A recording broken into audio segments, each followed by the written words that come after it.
जब भी मैं अपने किसी सेशन में बोलता हूं ना लर्निंग पे फोकस करो, अर्निंग पे नहीं, तो बहुत सारे लोगों को पता है क्या गलतफहमी हो जाती है, हो सकता है आप में से भी कुछ लोगों को हुई हो।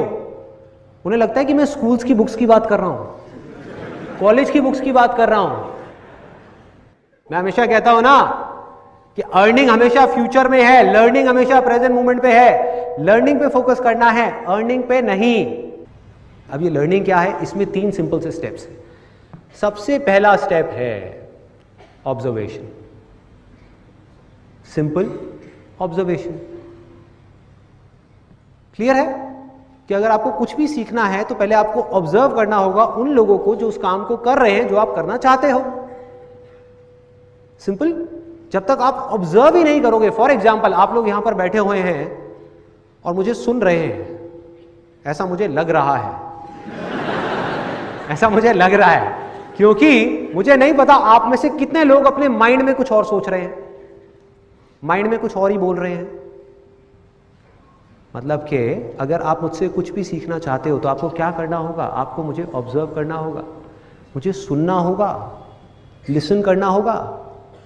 और हमारी आदत क्या है, इससे बिल्कुल अलग है कि सामने से कोई कुछ बोल रहा होता है और अपने माइंड में कुछ ही कुछ सोच रहे होते हैं। मतलब हमारी ऑब्जर्वेशन पावर्स इतनी स्ट्रांग नहीं है। अगर इस लिसन वर्ड को आप ध्यान से देखोगे तो ये निकला है साइलेंट वर्ड से, SIL, उसको उल्टा कर दो बन गया LIS। जो एंड में आ रहा है ENT, उसको आप घुमा दो, उसको कर दो TEN, क्या बन गया, लिसन। तो आप तब तक नहीं सुन सकते जब तक कि आपका माइंड पूरी तरीके से साइलेंट ना हो। So simple.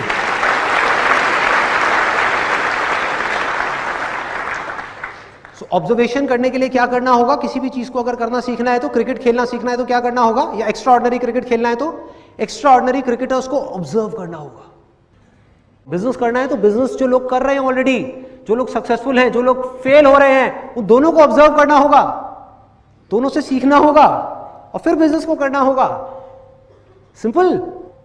तो पहला स्टेप क्या है, ऑब्जर्वेशन। उसके बाद में नेक्स्ट स्टेप क्या है, अंडरस्टैंडिंग।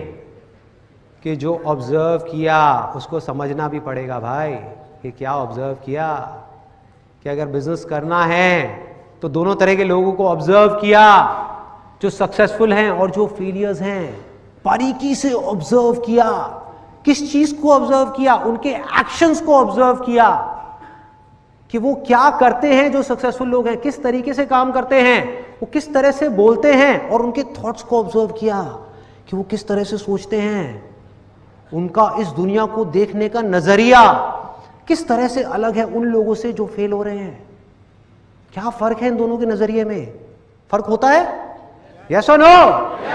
तो उसको आपने ऑब्जर्व किया। अब वो कैसे करोगे, जो भी लोग सक्सेसफुल हुए हैं, जिस भी फील्ड में आप काम करना चाहते हो, उसमें आपको क्या करना है, जा करके उनकी बुक्स को पढ़ना है, उनकी ऑटोबायोग्राफीज को पढ़ना है, उनकी वीडियोस को देखना है, उनको बड़े ध्यान से ऑब्जर्व करना है।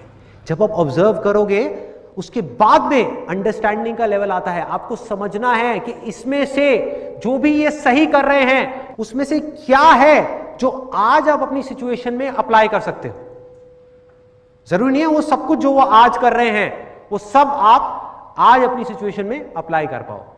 तो जैसे ही आपको ये बात समझ आई, अब आता है तीसरा स्टेप कि आपको उसको अपनी लाइफ में अप्लाई करना है, छोटे से छोटे लेवल पे। मतलब कि उसकी प्रैक्टिस करनी है। अगर हम अप्लाई ही ना करें, प्रैक्टिस ही ना करें तो क्या होगा, कोई फायदा नहीं है। सुनते रहे सुनते रहे सुनते रहे, कोई अंत नहीं है, सुनते रहो। मतलब कि अगर मेरे ये सेशन आप देख रहे हो, इसमें 1000 बातें मैं करने वाला हूं, इसमें से अगर आपने 2 बातें भी प्रैक्टिस कर ली तो बहुत है, कुछ बदलेगा ना, थोड़ा सा ग्रो कर गए ना। सो क्या किया आपने, आपने प्रैक्टिस किया। मतलब कि जो भी आपने सीखा, जो भी आपने समझा, उसको आपने प्रैक्टिस किया। और जैसे ही आप प्रैक्टिस करते हो तो आपको 2 तरह के एक्सपीरियंसेस होते हैं, या तो अच्छे एक्सपीरियंसेस या बुरे एक्सपीरियंसेस। और इन दोनों एक्सपीरियंसेस से जब आप कुछ सीखते हो तो उसको बोलते हैं लर्निंग। ये है लर्निंग।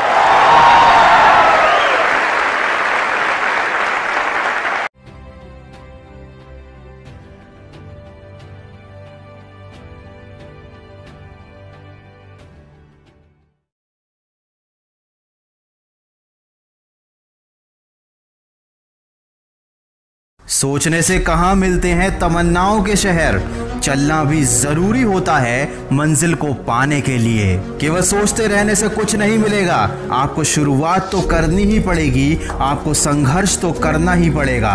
और याद रखना, संघर्ष में इंसान हमेशा अकेला ही होता है। ये दुनिया तो उसके साथ तब आती है जब वो सफल हो जाता है। जब तक वो इंसान सफल नहीं होता, उसकी कोशिशों पर ये दुनिया हंसती है। लेकिन याद रखें, जिस पर ये जग हंसा है उसी ने इतिहास रचा है, क्योंकि ये दुनिया उन्हीं लोगों पर हंसती है जो कुछ अलग करके दिखाते हैं, और कुछ अलग करने वाले इंसान ही सबसे आगे निकल जाते हैं। बस तुम हिम्मत मत हारना। किसी ने क्या खूब कहा है, पंखों को खोल, ये जमाना सिर्फ उड़ान देखता है। कभी कोशिश करने से मत डरना, मत घबराना। क्यों सोचते हो कि जिंदगी में क्या होगा? ये हर वक्त क्यों सोचना कि बुरा ही होगा? बढ़ते रहो अपनी मंजिल की तरफ, या तो सफलता मिल जाएगी या तो तजुर्बा नया होगा। और लोगों की फिक्र करना सबसे पहले छोड़ दो, क्योंकि ये दुनिया का कड़वा सच है। लोग तुम्हारी बातों का मतलब समझेंगे ही नहीं, लेकिन जब बात उनके मतलब की होगी तो सब समझ जाएंगे। तुम्हारी मदद करने के लिए आगे कोई नहीं आएगा, लेकिन तुम्हारी बुराई करने के लिए सब आ जाएंगे। इसीलिए जिंदगी मिली है तो कुछ ऐसा काम करो कि पहचान बन जाए। चलो तो ऐसे चलो कि निशान बन जाए। जिंदगी तो हर कोई काट लेता है, अगर दम है तो ऐसे जियो कि मिसाल बन जाए। देर से ही सही, लेकिन जिंदगी में कुछ हासिल जरूर करना। याद रखो, अमीर के घर बैठा हुआ कौवा भी सबको मोर नजर आता है, लेकिन गरीब के घर का भूखा बच्चा सबको चोर नजर आता है। ये जिंदगी का वो कड़वा सबक है जो तुमको किताबों में नहीं मिलेगा। जीत और हार में ज्यादा फासला नहीं होता। हार हो जाती है जब मान लिया जाता है, और जीत हो जाती है जब ठान लिया जाता है। वीडियो के अंत में बस इतना कहना चाहूंगा, मुश्किल, परेशानी, बीमारी, गरीबी और कठिनाइयां ये सबकी जिंदगी में जरूर आती हैं, और ये सब आना बहुत जरूरी भी होता है। इन्हीं की वजह से आप अपनी जिंदगी के अच्छे समय की कीमत समझ पाते हैं। इसीलिए दिमाग से सारी बातें निकाल कर बस प्रयास करो। कोई कमी रह गई है तो उसमें सुधार करो। एक बार नहीं, बार बार करो। खुद को जीतने के लिए तैयार करो। मंजिल खुद तुम्हें गले लगा ले तो मंजिल से इतना प्यार करो। मुझे कमेंट करके जरूर बताना कि तुम्हारा जिंदगी में क्या लक्ष्य है जिसे तुम हर कीमत पर हासिल करना चाहते हो। और याद रखना, लाइफ में अगर कुछ अच्छा करना है तो हमेशा अच्छा देखो, अच्छा बोलो और अच्छा सुनो। और मेरी आवाज में सुनिए मोटिवेशनल ऑडियोस जो आपको दिखाएं जिंदगी जीने की सही दिशा, सिर्फ खबरी ऐप पर। लिंक मैंने डिस्क्रिप्शन में दी हुई है। मैं मिलूंगा आपसे अगले वीडियो में जो आपके जीवन में सकारात्मक ऊर्जा को भर दे और आपको दिखाए एक सही दिशा। सुनते रहिए मन की आवाज।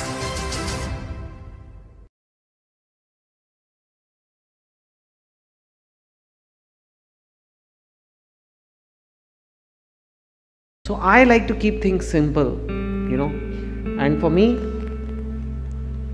this is a very simple definition of success. कि success is when you exceed your औकात। जब आप औकात पार कर लेते हो ना अपनी, तो दुनिया आपको सक्सेसफुल मानती है। ये जो वर्ड है ना औकात, ये हमारी हिंदी में ही होता है। इसलिए लोग बेचारे इंग्लिश में आंसर दे रहे थे, उनसे आया नहीं।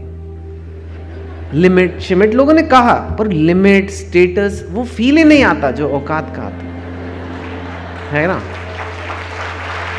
दैट इज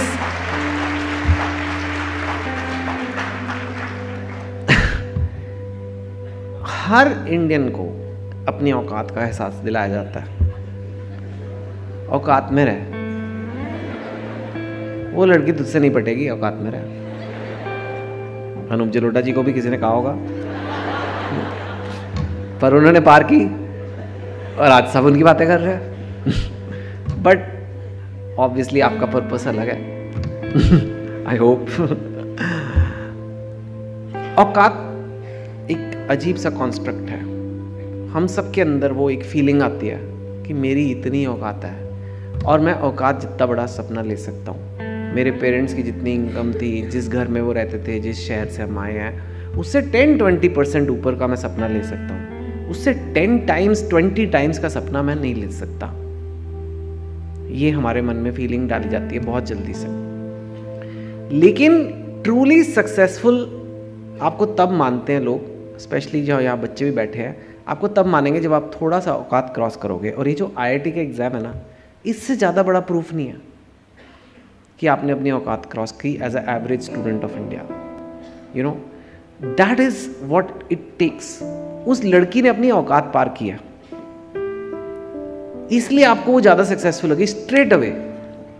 वरुण ने भी किया, लेकिन वो उसका जन्म उसी घर में हुआ है, उसी लेवल में जन्म हुआ है, उसी लेवल को मेंटेन कर रहा है, थोड़ा इंप्रूव भी कर रहा है शायद, लेकिन it can not compare to the औकात की। और आपकी लाइफ में तो वही 100-200 लोग हैं जो आपके फ्रेंड्स हैं, रिलेटिव्स हैं, वो आपको तब ऊपर दिखेंगे जब आप अपनी औकात क्रॉस करोगे। So this exam is not just about physics, chemistry, maths. This exam is also a chance to show कि you can do it, you can cross your औकात and you can get success, right?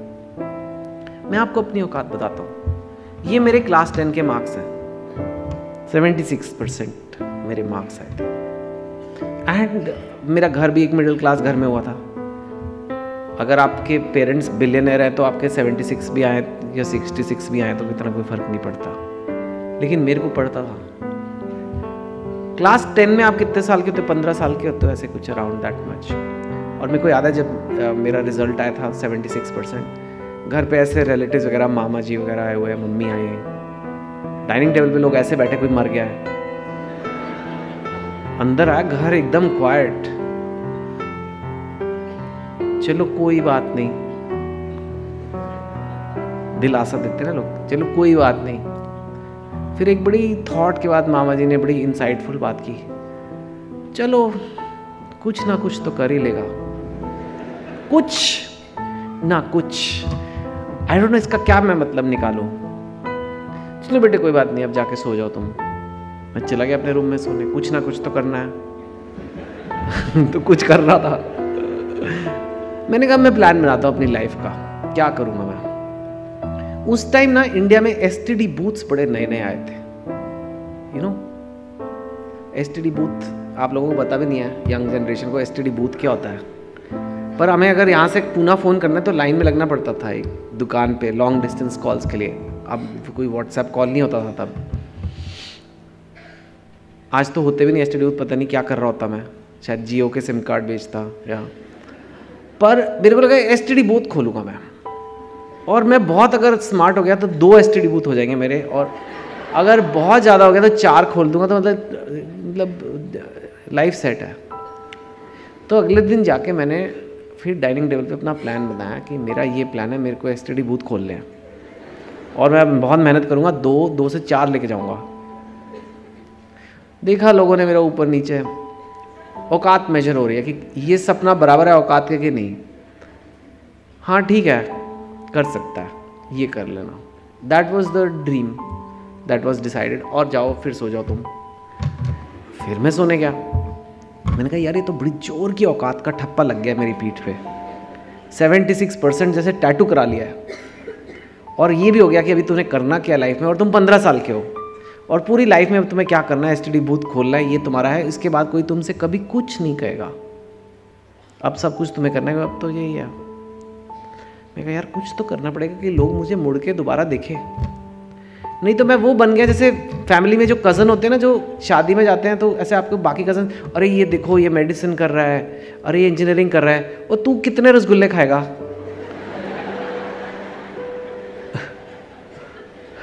मेरी वो औकात बन रही थी वहां। अरे ये चेंज करना है यार, ऐसे तो नहीं चलेगा। तो मैंने कहा यार क्या करूं जो ये लोग मुझे एक बार फिर से मुड़ के देखें कि हाँ नहीं यार ये 76% के आगे भी लड़का कुछ कर सकता है, तो खुद से। And that is the big difference, one of the lessons today. जो भी होगा ना, पेरेंट्स आए हैं आज, ये जिसका भी इस एग्जाम में होगा वो खुद से करेगा। मम्मी चाहे जितनी डांटे लगा ले कि जाओ बेटे पढ़ो, वो जब तक अंदर से नहीं आएगा नहीं होगा। क्योंकि मेरे अंदर भी खुद से आया कि बॉस मेरी ज़िंदगी मेरे हाथ से निकले जा रही है, कोई नहीं परवाह करेगा। तो मैंने कहा सबसे मुश्किल कॉलेज कौन सा है इंडिया में जहाँ एडमिशन पाना। तो उस टाइम पे इतना कोई इंटरनेट वगैरह भी नहीं था, पर मैंने कहा IIT सबसे मुश्किल होता है, IIT में तुम करके दिखा दो तो लोग बोलेंगे कि तुमने। तो फिर उसके बाद मैंने IIT की मेहनत स्टार्ट की। मैंने आपको पहले कहा मैं कोई जीनियस नहीं हूँ, तो मुझे बहुत मेथोडोलॉजी से पढ़ाई करनी पड़ी थी। अगर आप बहुत गिफ्टेड हो शायद आपके मन में सारा JEE डाउनलोड हो जाए एक ही सेकंड में, पर मैं तो नहीं था वो, और मोस्ट लोग नहीं होते वैसे। तो मेरे को प्लानिंग से पढ़ाई करनी पड़ी, प्लानिंग से तैयारी करनी पड़ी, और वो कैसे करना है वो भी मैं आपको बताऊंगा, राइट। आज तो मेरा काम अलग है, ये मेरा करियर है। वेरी क्विकली बुक्स करता हूँ, फिल्म्स करता हूँ, कॉलम्स लिखता हूँ मैं अखबार में, टेलीविज़न पे कभी आपने देखा होगा, सोशल मीडिया में कुछ करता रहता हूँ। लॉट ऑफ डिफरेंट फील्ड्स में मैंने काम किया। कई लोग मुझे बोलते हैं आपने कैसे किया इतनी अलग अलग फील्ड में, प्लस आप तो इंजीनियरिंग करते थे, कैसे अलग अलग फील्ड में आपने थोड़ा थोड़ा सक्सेस वहाँ पे मिला आपको। मेरे लिए सेम ही है मेथोडोलॉजी। ऑफ कोर्स काम अलग है, पिक्चर बनाना और जेई में होना एकदम अलग अलग चीज़ें हैं, लेकिन मेंटल प्रेपरेशन सेम है, मेंटल थिंकिंग सेम है, किसी भी चैलेंज को जाके किसी भी चीज़ को ओवरकम करना। और वो मैंने कुछ कॉन्सेप्ट समझने की कोशिश की है जो मैं आज आपको समझा दूंगा। जो आपके actual physics, chemistry, maths, biology है, उसके लिए यहाँ एक्सपर्ट्स बैठे हैं मेरे बाद, और ज़्यादा वो आपको ज़्यादा बेटर समझाएंगे। लेकिन माइंड को कैसे रेडी करना है इस तैयारी के लिए, वो मैं आपको समझाऊंगा, जो शायद स्कूल में नहीं बताया जाता।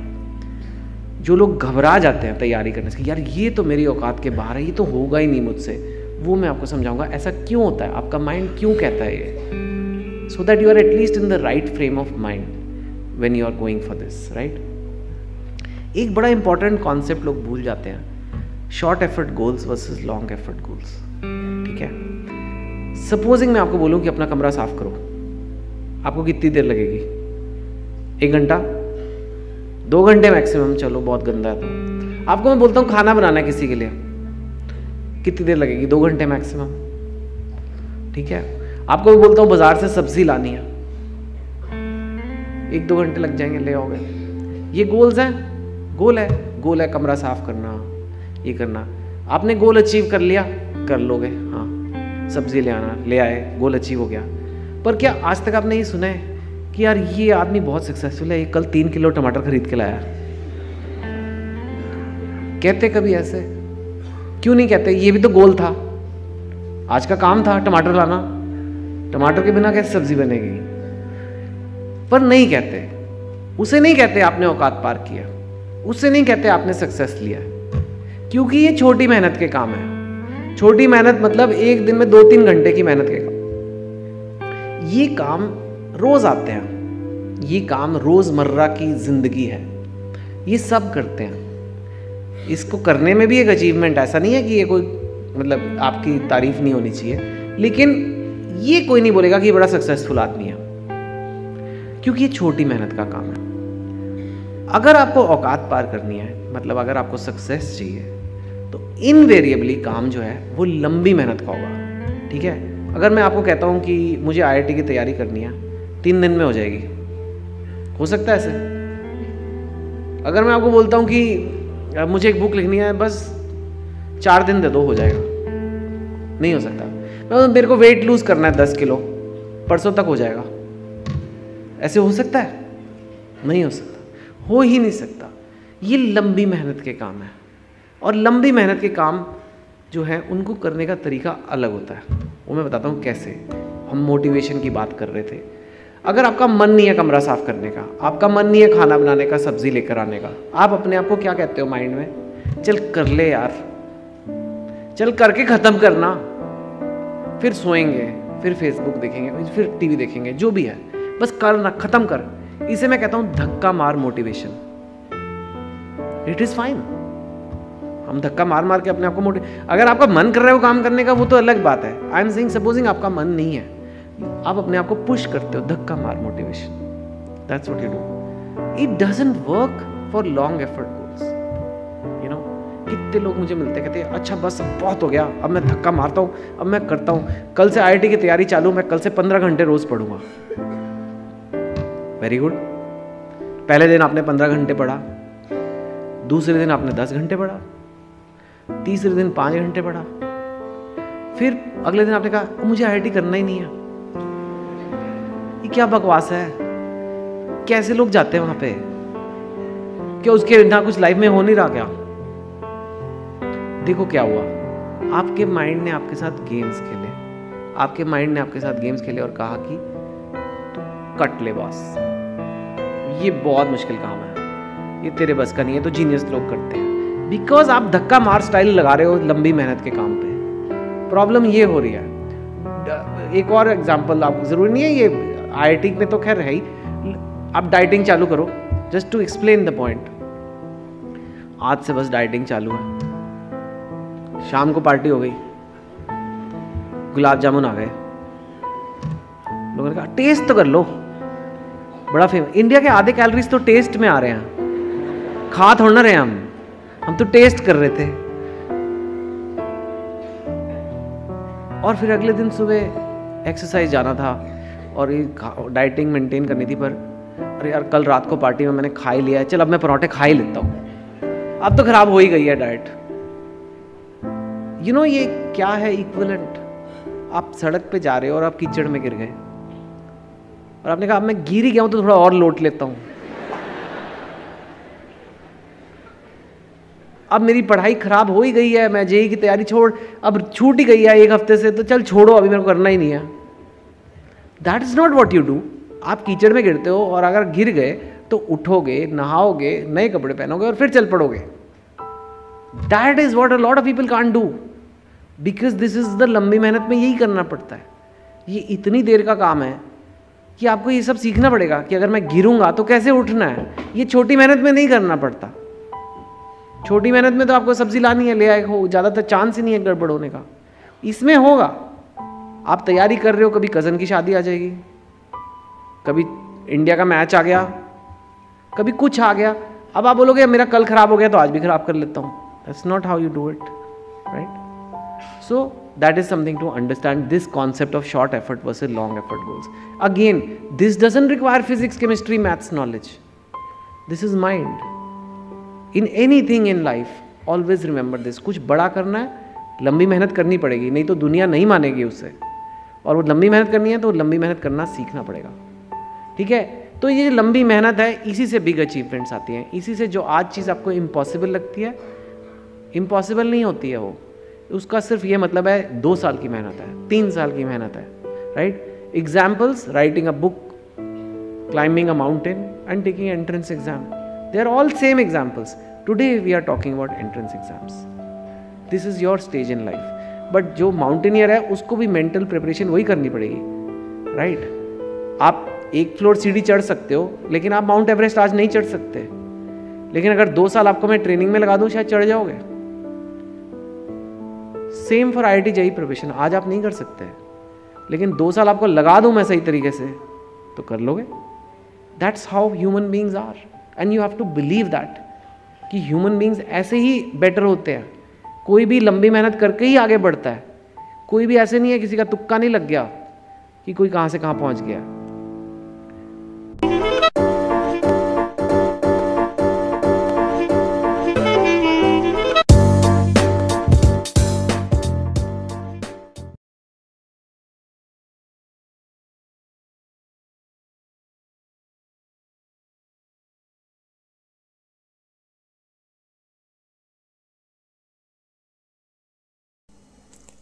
अमेरिकी बहनों और भाइयों,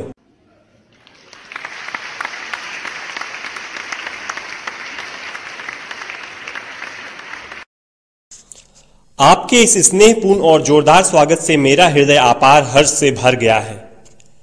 मैं आपको दुनिया के सबसे पौराणिक भिक्षुओं की तरफ से धन्यवाद देता हूं। मैं आपको सभी धर्मों की जननी की तरफ से धन्यवाद देता हूं। और मैं आपको सभी जाति संप्रदाय के लाखों करोड़ों हिंदुओं की तरफ से धन्यवाद देता हूं। मेरा धन्यवाद उन वक्ताओं को भी जिन्होंने इस मंच से यह कहा कि दुनिया में सहनशीलता का विचार सुदूर पूरब के देशों से फैला है। मुझे गर्व है कि मैं एक ऐसे धर्म से हूं जिसने दुनिया को सहनशीलता और सार्वभौमिक स्वीकृति का पाठ पढ़ाया है। हम सिर्फ सार्वभौमिक सहनशीलता में ही विश्वास नहीं रखते, बल्कि हम विश्व के सभी धर्मों को सत्य के रूप में स्वीकार करते हैं। मुझे गर्व है कि मैं एक ऐसे देश से हूं जिसने इस धरती के सभी देशों के सताए गए लोगों को शरण दी है। मुझे यह बताते हुए गर्व हो रहा है कि हमने अपने हृदय में उन इजरायलियों की शुद्धतम स्मृतियां बचा कर रखी हैं, जिनके मंदिरों को रोमनों ने तोड़ तोड़ कर खंडहर बना दिया और तब उन्होंने दक्षिण भारत में शरण ली। मुझे इस बात का गर्व है कि मैं एक ऐसे धर्म से हूं जिसने महान पारसी देश के अवशेषों को शरण दी और अभी भी उन्हें बढ़ावा दे रहा है। भाइयों, मैं आपको एक श्लोक की कुछ पंक्तियां सुनाना चाहूंगा जिसे मैंने बचपन से स्मरण किया और दोहराया है, और जो रोज करोड़ों व्यक्तियों द्वारा हर दिन दोहराया जाता है। जिस तरह विभिन्न धाराओं की उत्पत्ति विभिन्न स्रोतों से होती है, उसी प्रकार मनुष्य अपनी इच्छा के अनुरूप अलग अलग मार्ग चुनता है। वो देखने में भले सीधे साधे या टेढ़े मेढ़े लगें, पर सभी भगवान तक ही जाते हैं। वर्तमान सम्मेलन, जो कि आज तक की सबसे पवित्र सभाओं में से है, स्वयं में गीता में बताए गए एक सिद्धांत का प्रमाण है। जो भी मुझ तक आता है, चाहे किसी भी रूप में, मैं उस तक पहुंचता हूं। सभी मनुष्य विभिन्न मार्गों पर संघर्ष कर रहे हैं, जिसका अंत मुझ में है। सांप्रदायिकता, कट्टरता और इसके भयानक वंशज हठधर्मिता लंबे समय से पृथ्वी को अपने शिकंजे में जकड़े हुए हैं। इन्होंने पृथ्वी को हिंसा से भर दिया है। कितनी बार ही ये धरती खून से लाल हुई है, कितनी ही सभ्यताओं का विनाश हुआ है और कितने देश नष्ट हुए हैं। अगर ये भयानक राक्षस नहीं होते तो आज मानव समाज कहीं ज्यादा उन्नत होता, लेकिन अब उनका समय पूरा हो चुका है। मुझे पूरी उम्मीद है कि आज इस सम्मेलन का शंखनाद सभी हठधर्मिता, हर तरह के क्लेश, चाहे वो तलवार से हो या कलम से, और हर एक मनुष्य जो कि एक ही लक्ष्य की तरफ बढ़ रहे हैं, के बीच की दुर्भावनाओं का विनाश करेगा।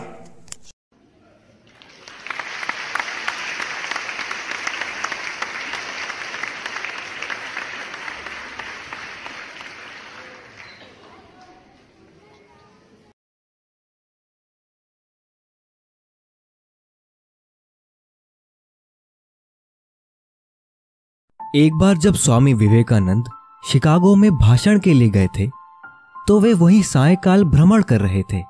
तभी उन्होंने एक जगह से गुजरते हुए देखा कि कुछ लड़के पुल पर खड़े होकर नदी में तैर रहे अंडे के छिलकों पर निशाना लगा रहे थे, लेकिन उनमें से किसी भी लड़के का एक भी निशाना सही नहीं लग रहा था। यह देखकर उन्होंने एक लड़के से बंदूक ली और खुद निशाना लगाने लगे। उन्होंने पहला निशाना लगाया और वो बिल्कुल सही लगा। फिर एक के बाद एक उन्होंने कुल 12 निशाने लगाए और सभी बिल्कुल सटीक लगे। ये देख लड़के दंग रह गए और उनसे पूछा, भला आप ये कैसे कर लेते हैं? क्या आप कोई निशानेबाज हैं? यह सुनकर स्वामी जी मुस्कुराए और उन्होंने लड़कों से कहा, तुम जो भी कर रहे हो, अपना पूरा दिमाग और तन मन उसी एक काम में लगाओगे तो निश्चित ही अवश्य सफलता मिलेगी।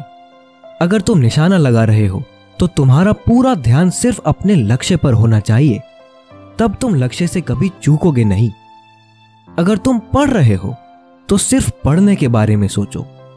उठो, जागो और तब तक रुको नहीं जब तक मंजिल प्राप्त ना हो जाए।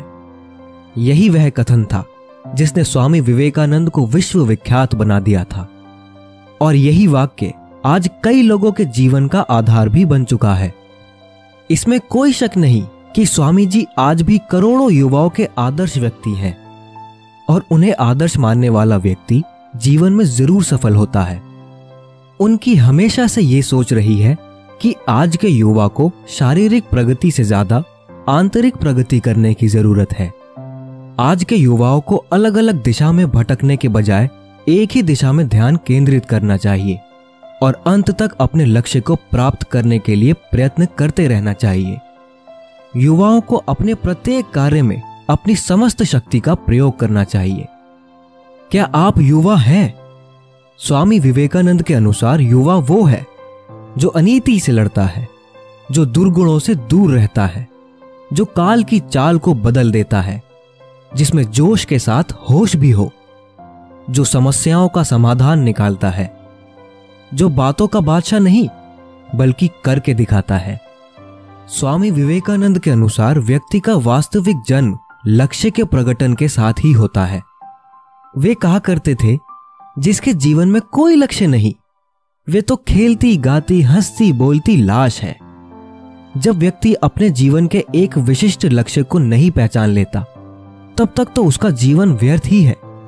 अपने जीवन में क्या करना है, इसका निर्णय जरूर करना चाहिए।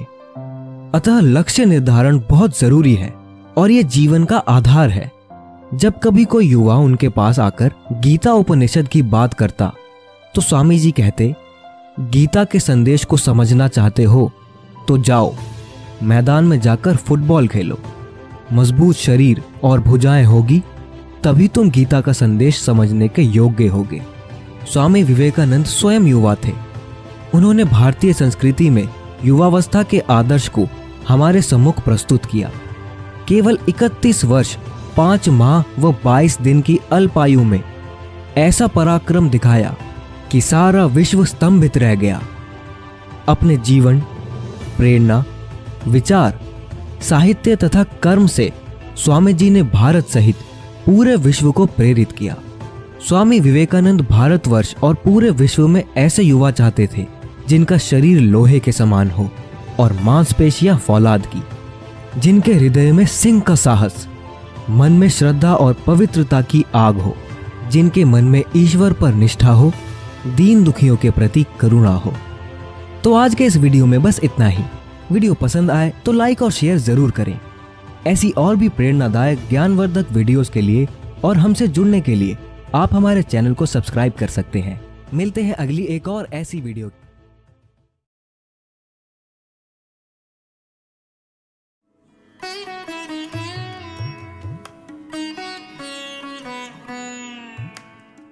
पूरी दुनिया ना मैनेजमेंट पे चल रही है, बिजनेस मैनेजमेंट, पॉलिटिकल मैनेजमेंट। आजकल पूरी दुनिया एक बाजार की तरह चल रही है। तो उसमें हम पूरी दुनिया को तो बाजार नहीं मानते, हम पूरी दुनिया को परिवार मानते हैं, पूरी दुनिया को अपना भगवान का घर मानते हैं। विश्व बंधुत्व हमने कहा ना, सहअस्तित्व, एकत्व, हमारे लिए तो यत्र विश्वम भवत एक नीडम। लेकिन जो है ये जीवन प्रबंधन और समय प्रबंधन आना चाहिए आपको। क्या है समय प्रबंधन? समय प्रबंधन है आपके 24 घंटे होते हैं, ठीक है। 24 घंटों में 6 घंटा सोने के लिए, 6 घंटे से ज़्यादा सोना बच्चों को छोड़ के, बच्चों के लिए 8 घंटा 9 घंटा तक, छोटे बच्चों के लिए 9 घंटा। और वो छोटे बच्चे होते हैं तो काफ़ी सोते हैं, उससे उनका विकास होता है। छोटे बच्चों के लिए 8-9 घंटा, उससे थोड़े बड़े बच्चे उनके लिए भी 7-8 घंटा। और जो एडल्ट हैं 18 साल के बाद वाले जितने भी हैं उनको 6 घंटे से ज़्यादा नहीं सोना चाहिए। वैसे तो बुढ़ापे में नींद ज़्यादा आती ही नहीं है, फिर भी कुछ लोग पड़े पड़े ऐसे ही जिंदगी बर्बाद करते रहते हैं। उत्तिष्ठता, उठो, जागो, जागरूक बन जाओ, होश में आओ। 6 घंटे से ज़्यादा सोना नहीं। अब आप यदि कोई गवर्नमेंट जॉब करते हैं या प्राइवेट जॉब करते हैं या अपना बिजनेस भी करते हैं तो आप 8 से 12 घंटा वो काम कर लो, ठीक है।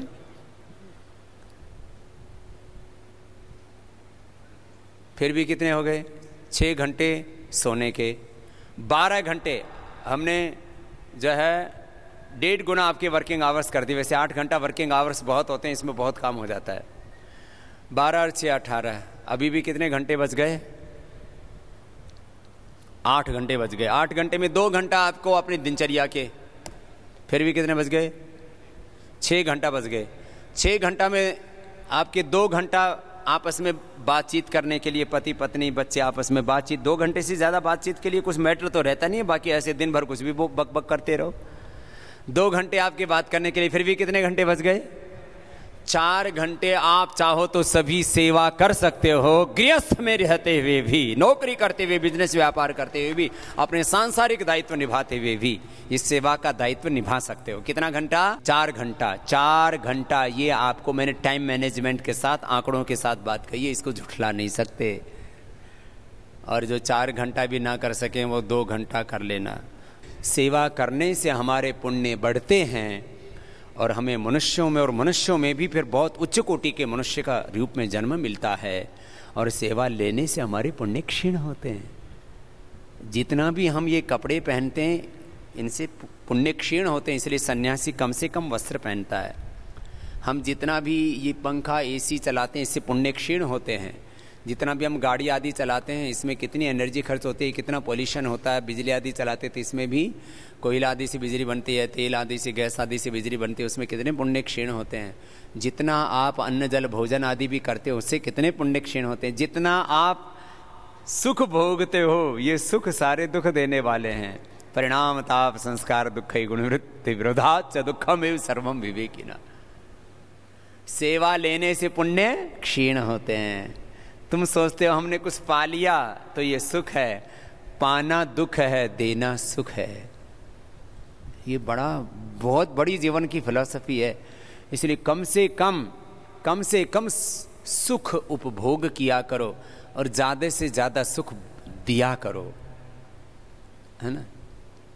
खैर, तो आप सब भाई बहनों को ऐसे बहुत दिव्य भाव से सेवा करनी है।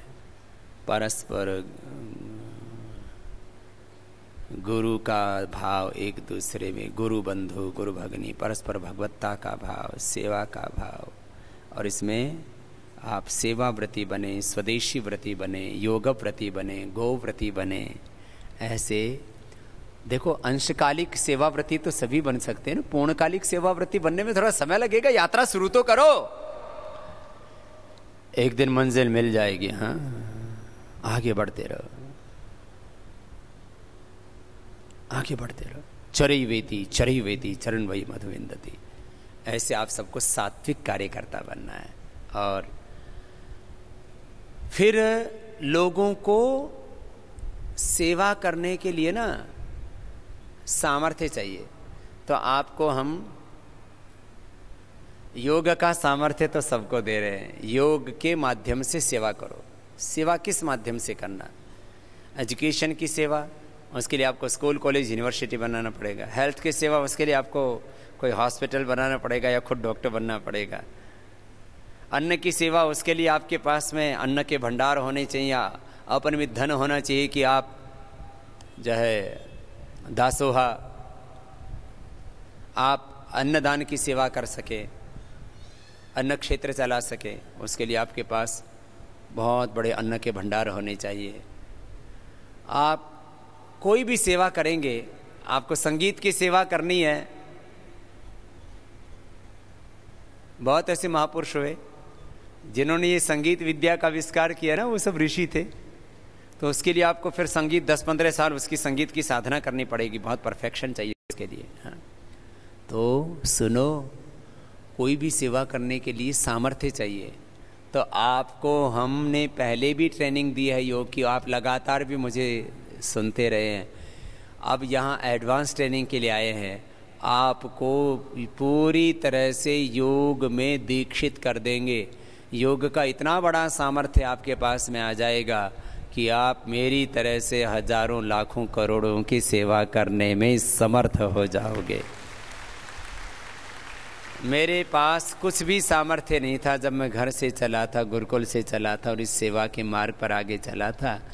तो फिर मैं बस ऐसे ही आगे बढ़ा, फिर सेवा करता गया। अच्छा बताओ, जब मैंने लाखों करोड़ों लोगों की सेवा कर दी, तो आप भी तो हजारों की सेवा तो कर ही सकते हो ना। हमने ऐसा सबको एक लक्ष्य दिया है कि हमने इस देश में लाखों नहीं करोड़ों देश और दुनिया के भाई बहनों को योग सिखाया है। आप भाई बहनों में से जो 50 से ज़्यादा से योग की कक्षाएं लगाएंगे, जैसे 5 दिन एक जगह शिविर लगाओ, फिर वहाँ किसी भाई बहन को तैयार कर दो। अच्छी आत्माएं हैं, चारों तरफ फैली पड़ी हैं। इस संसार में जो भी ढूंढने जाओगे वही मिल जाएगा। सदाचारी ढूंढने जाओगे तो वो भी मिल जाएंगे, भ्रष्टाचारी ढूंढने जाओगे तो वो भी मिल जाएंगे, बेईमान ढूंढने जाओगे तो वो भी मिल जाएंगे। उनको तो ढूंढने की ज़रूरत ही नहीं, वैसे ही फैले पड़े हैं। ईमानदार ढूंढने जाओगे तो वो भी मिल जाएंगे, शाकाहारी ढूंढोगे तो वो भी मिल जाएंगे, मांसाहारी ढूंढोगे तो वो भी मिल जाएंगे। आप 5 दिन का एक शिविर लगाओ, और ऐसे 5 जगह महीने में शिविर लगाए तो 5 कक्षाएं तैयार हो गई। ऐसे करीब 50 से ज़्यादा बहनों ने 100 कक्षाएं लगाई हैं, और ऐसे ही करीब 50 से ज़्यादा भाई हैं जिन्होंने 100 कक्षाएं लगाई हैं। ऐसे भाई बहनों को प्रोत्साहन देने के लिए हमने बहनों को स्कूटी और भाइयों को मोटरसाइकिल, हम उनको पारितोषिक के रूप में, प्रोत्साहन के रूप में, इनाम के रूप में उनको ये पुरस्कार दे रहे हैं। सेवा सत्कार, सेवा सम्मान, उनको एक हम प्रशस्ति पत्र भी देते हैं। सेवा रत्न। आप सब ऐसी सेवा करना। हम तो इस बार आह्वान कर रहे हैं पूरे देश में, हमने अखबारों में और टीवी चैनलों में कैंपेन चलाया हुआ है कि राजनीतिक आज़ादी तो हमने 70 साल पहले प्राप्त कर ली थी, लेकिन आर्थिक आज़ादी अभी भी नहीं मिली है। आर्थिक गुलामी के दौर से अभी भी देश गुजर रहा है। एक ईस्ट इंडिया कंपनी ने देश को लूटा और गुलाम बनाया। आज भी ईस्ट इंडिया कंपनी की तरह 5000 से ज्यादा कंपनी इस देश को लूट रही हैं और आर्थिक रूप से गुलाम बना रही हैं। तो हमने सब देशवासियों से आह्वान किया कि सभी देशभक्त भारतीय, सभी व्यापारी जो इन विदेशी कंपनियों का अपनी दुकानों पर सामान बेचते हैं, वो भी संकल्प लें कि हम स्वदेशी ही प्रयोग करेंगे, स्वदेशी ही बेचेंगे, स्वदेशी ही बनाएंगे। तो हम सब मिलकर के संकल्प ले लें। तो जैसे हमारे महापुरुषों ने 7 लाख से ज्यादा वीर वीरांगनाओं ने अपने प्राणों की आहुति देकर के इस देश को आजादी दिलाई, हम लोगों को अब शहादत देने की जरूरत नहीं। हम संकल्प मात्र से इस देश को आर्थिक आजादी दिला सकते हैं और इस देश को आर्थिक गुलामी से मुक्ति दिला सकते हैं। ये छोटा काम नहीं है, ये बहुत बड़ा काम है। अब बाल हैं देसी, लेकिन पैंटीन का शैम्पू भी देसी। Clinic plus, head and shoulder, Dove, ये विदेशी शैम्पू है। मैया तेरे बाल देसी हैं तो शैम्पू भी केश कांति देसी होना चाहिए। और केश कांति तेल लगाओ जिसमें 21 जड़ी बूटियां हैं। ये पैराफिन जो कैंसरस होता है वो लगा करके तुम्हारे बालों में की जड़ों में और सिर में कैंसर हो सकता है। चूहों पर लगाया तो उनको कैंसर हो गया, ट्यूमर पैदा हो गया था। ये तो तुम ज्यादा जड़ों में नहीं लगाते। बाजार वाले 99% तेलों में पैराफिन होता है जो कैंसरस होता है और प्रयोग हो चुका है इसके ऊपर। अब दांत देसी और कॉलगेट, पेप्सोडेंट, क्लोजअप विदेशी। ना भाई ना, दांत देसी तो दंत कांति भी देशी अपनाओ और अपने दांतों को स्वस्थ और सुरक्षित बनाओ। दांत 100 साल तक ठीक रहने चाहिए हैं। दांतों को लंबी उम्र का वरदान दो। हमने तो केश कांति ऐड बनाया तो उसके पीछे स्लोगन दिया, अब अपने बालों से कहो जुग जुग जियो। पहले बोला करते थे अब अपने बालों को केश कांति का आशीर्वाद दो। अब अपने बालों को विदेशी कंपनियों का अभिशाप मत दो। विदेशी कंपनियों के अभिशप्त हो चुके हो तुम।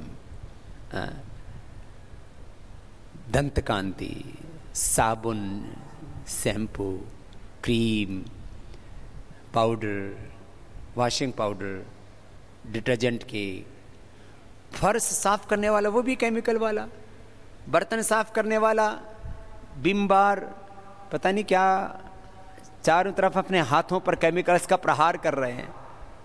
घर में जो पोछा लगाते हो उसमें केमिकल, जो बर्तन साफ करते हो डिशवॉश बार उसमें केमिकल। हमने दोनों का विकल्प बनाया। गोनाइल फर्श साफ करने के लिए गोमूत्र और जड़ी बूटियों और एंटीबैक्टीरियल जितने भी हर्ब्स हैं उनसे बनाया। जो गोनाइल से पोछा लगाएंगे उनके घर स्वच्छ रहेंगे, कोई बैक्टीरिया वहां पर नहीं आएगा और उनके हाथ भी कोमल रहेंगे। हाथों से आपको कितना प्यार है। इन हाथों से अपन छोटे छोटे कोमल नन्हे मन्नू बच्चों को सहलाते हो। हाथ आपके यदि अच्छे ना हो तो आपको बहुत खराब लगता है। अरे गोनाइल का प्रयोग करोगे तो लाखों गायें कत्ल खानों में जाने से बच जाएंगी। गोनाइल अपनाओ, गौ माता को कत्ल खानों में जाने से बचाओ। हमने पतंजलि सुपर डिशवॉश बार तैयार किया, राख डाल करके उसको बनाया। उससे हाथ जो खराब भी हुए थे वो भी ठीक हो जाते। आपके चाहे होम केयर हो प्रोडक्ट, चाहे ब्यूटी केयर हो, चाहे डेंटल केयर हो, हेयर केयर हो, चाहे आपके फूड हो, जो भी सब। अभी बस एक प्रोडक्ट बच गया था, ग्लास क्लीनर और जो है टॉयलेट क्लीनर। वो जो है वो कोका कोला पेप्सी तो से तो साफ कर लिया, लेकिन अभी भी हार्पिक घुसा हुआ था। अब थोड़े दिनों में अब हार्पिक भी घरों से बाहर निकलेगा। आपको टॉयलेट क्लीनर भी पतंजलि और की ओर से उपलब्ध कराए। कुछ नहीं छोड़ेंगे। जो भी घर में प्रयोग कर रहे हो 100% स्वदेशी का व्रत आप निभा सकें। अब व्रत तो दिलवा दिया। अब जब तक आपको वो हार्पिक का विकल्प दूसरा नहीं मिल रहा तब तक गोनाइल से साफ कर लो, वो अच्छा है, एंटीबैक्टीरियल है, साफ सफाई कर देता है। जहां तहां केमिकल्स डाल डाल करके बहुत बुरी हालत कर रखी है, धरती को हमने दूषित बना दिया है।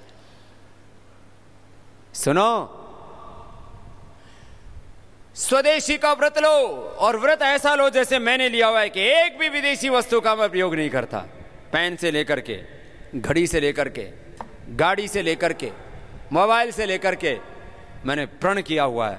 जब विदेशों में जाते हैं तो वो तो अपवाद हो गया, जब अपरिहार्य परिस्थितियों में, अब एयरपोर्ट के अंदर चले गए तो वहां तो अपना रूल लागू नहीं होता ना, उनका रूल लागू होता है। और शायद वो दिन भी जल्दी आएगा जब अपने देश में ही हेलीकॉप्टर और हवाई जहाज भी बनने लग जाएगा। अब ये विदेशी प्रयोग करने पड़ते हैं।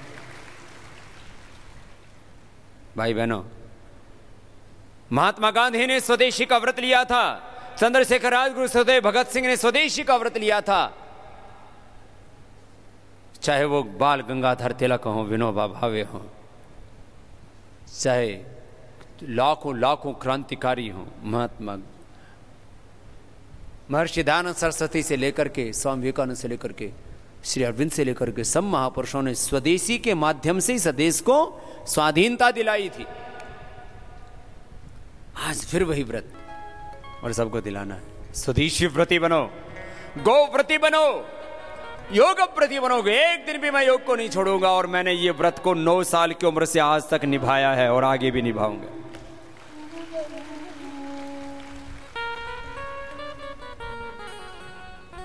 और दृढ़ व्रत धारण करो। एक बार जो बात समझ में आ गई फिर उसे डिगना नहीं चाहिए।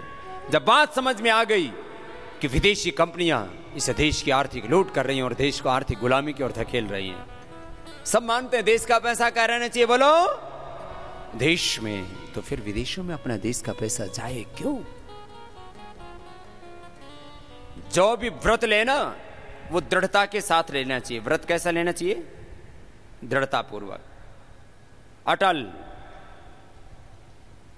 रघुकुल रीत सदा चली आई, प्राण जाए पर वचन। जो एक बार वचन दे दिया, जो एक बार व्रत ले लिया, जो एक बार संकल्प ले लिया, वो सत्य होना चाहिए उस। और जब एक बात समझ में आ गई तो फिर हम बीच में क्यों डोलते रहते हैं, हिलोरे लेते रहते हैं, डगमग होते रहते हैं? आपको ये औषध दर्शन पुस्तक मिली है, इस पुस्तक को ले लो और इसमें से कुछ बातें आपको बताते जाते हैं। आपको योग तो सिखाना ही है, योग के साथ साथ आपको स्वस्थ दिनचर्या, सात्विक दिनचर्या, संतुलित दिनचर्या। योग खाली केवल मात्र व्यायाम नहीं है, आसन नहीं है, केवल प्राणायाम, केवल ध्यान। योग को समग्रता से समझना है तो पूरा जीवन ही योग है। बोलो पूरा जीवन ही। तो आपको सुबह से शाम तक हमारी दिनचर्या क्या होनी चाहिए, आहारचर्या क्या होनी चाहिए, तो पूरा का पूरा इतना तो पता हो तो आप योग भी सिखाना साथ में। तो सबसे पहले आपको दिनचर्या की बात बताते हैं, फिर एक एक बीमारी की बात बताएंगे। सबसे पहले दिनचर्या में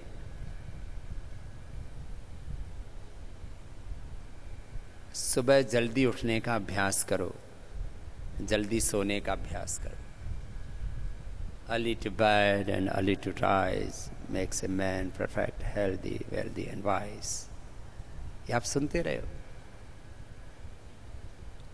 देर से उठने वाले का भाग्य भी सो जाता है, जो देर तक सोता रहता है उसका भाग्य भी सो जाता है, जो सुबह जल्दी जागता है उसका भाग्य भी जाग जाता है। सुबह का समय ब्रह्म मुहूर्त का समय होता है। क्या बोलते हैं उस समय को? बोलो, जोर से बोलो। समय भी 3 तरह का होता है, सात्विक, राजसिक, तामसिक। सुबह का समय सात्विक, दोपहर का समय राजसिक और रात्रि का समय। सुबह का समय सात्विक, दोपहर का समय राजसिक और रात्रि का समय तामसिक। इसलिए तमस में निद्रा आती है। आहार भी 3 तरह का होता है, सात्विक, राजसिक, तामसिक। व्यापार भी 3 तरह का होता है, दान भी 3 तरह का होता है, जवानी भी 3 तरह की होती है। जो जवानी देश धर्म संस्कृति के काम आए वो सात्विक,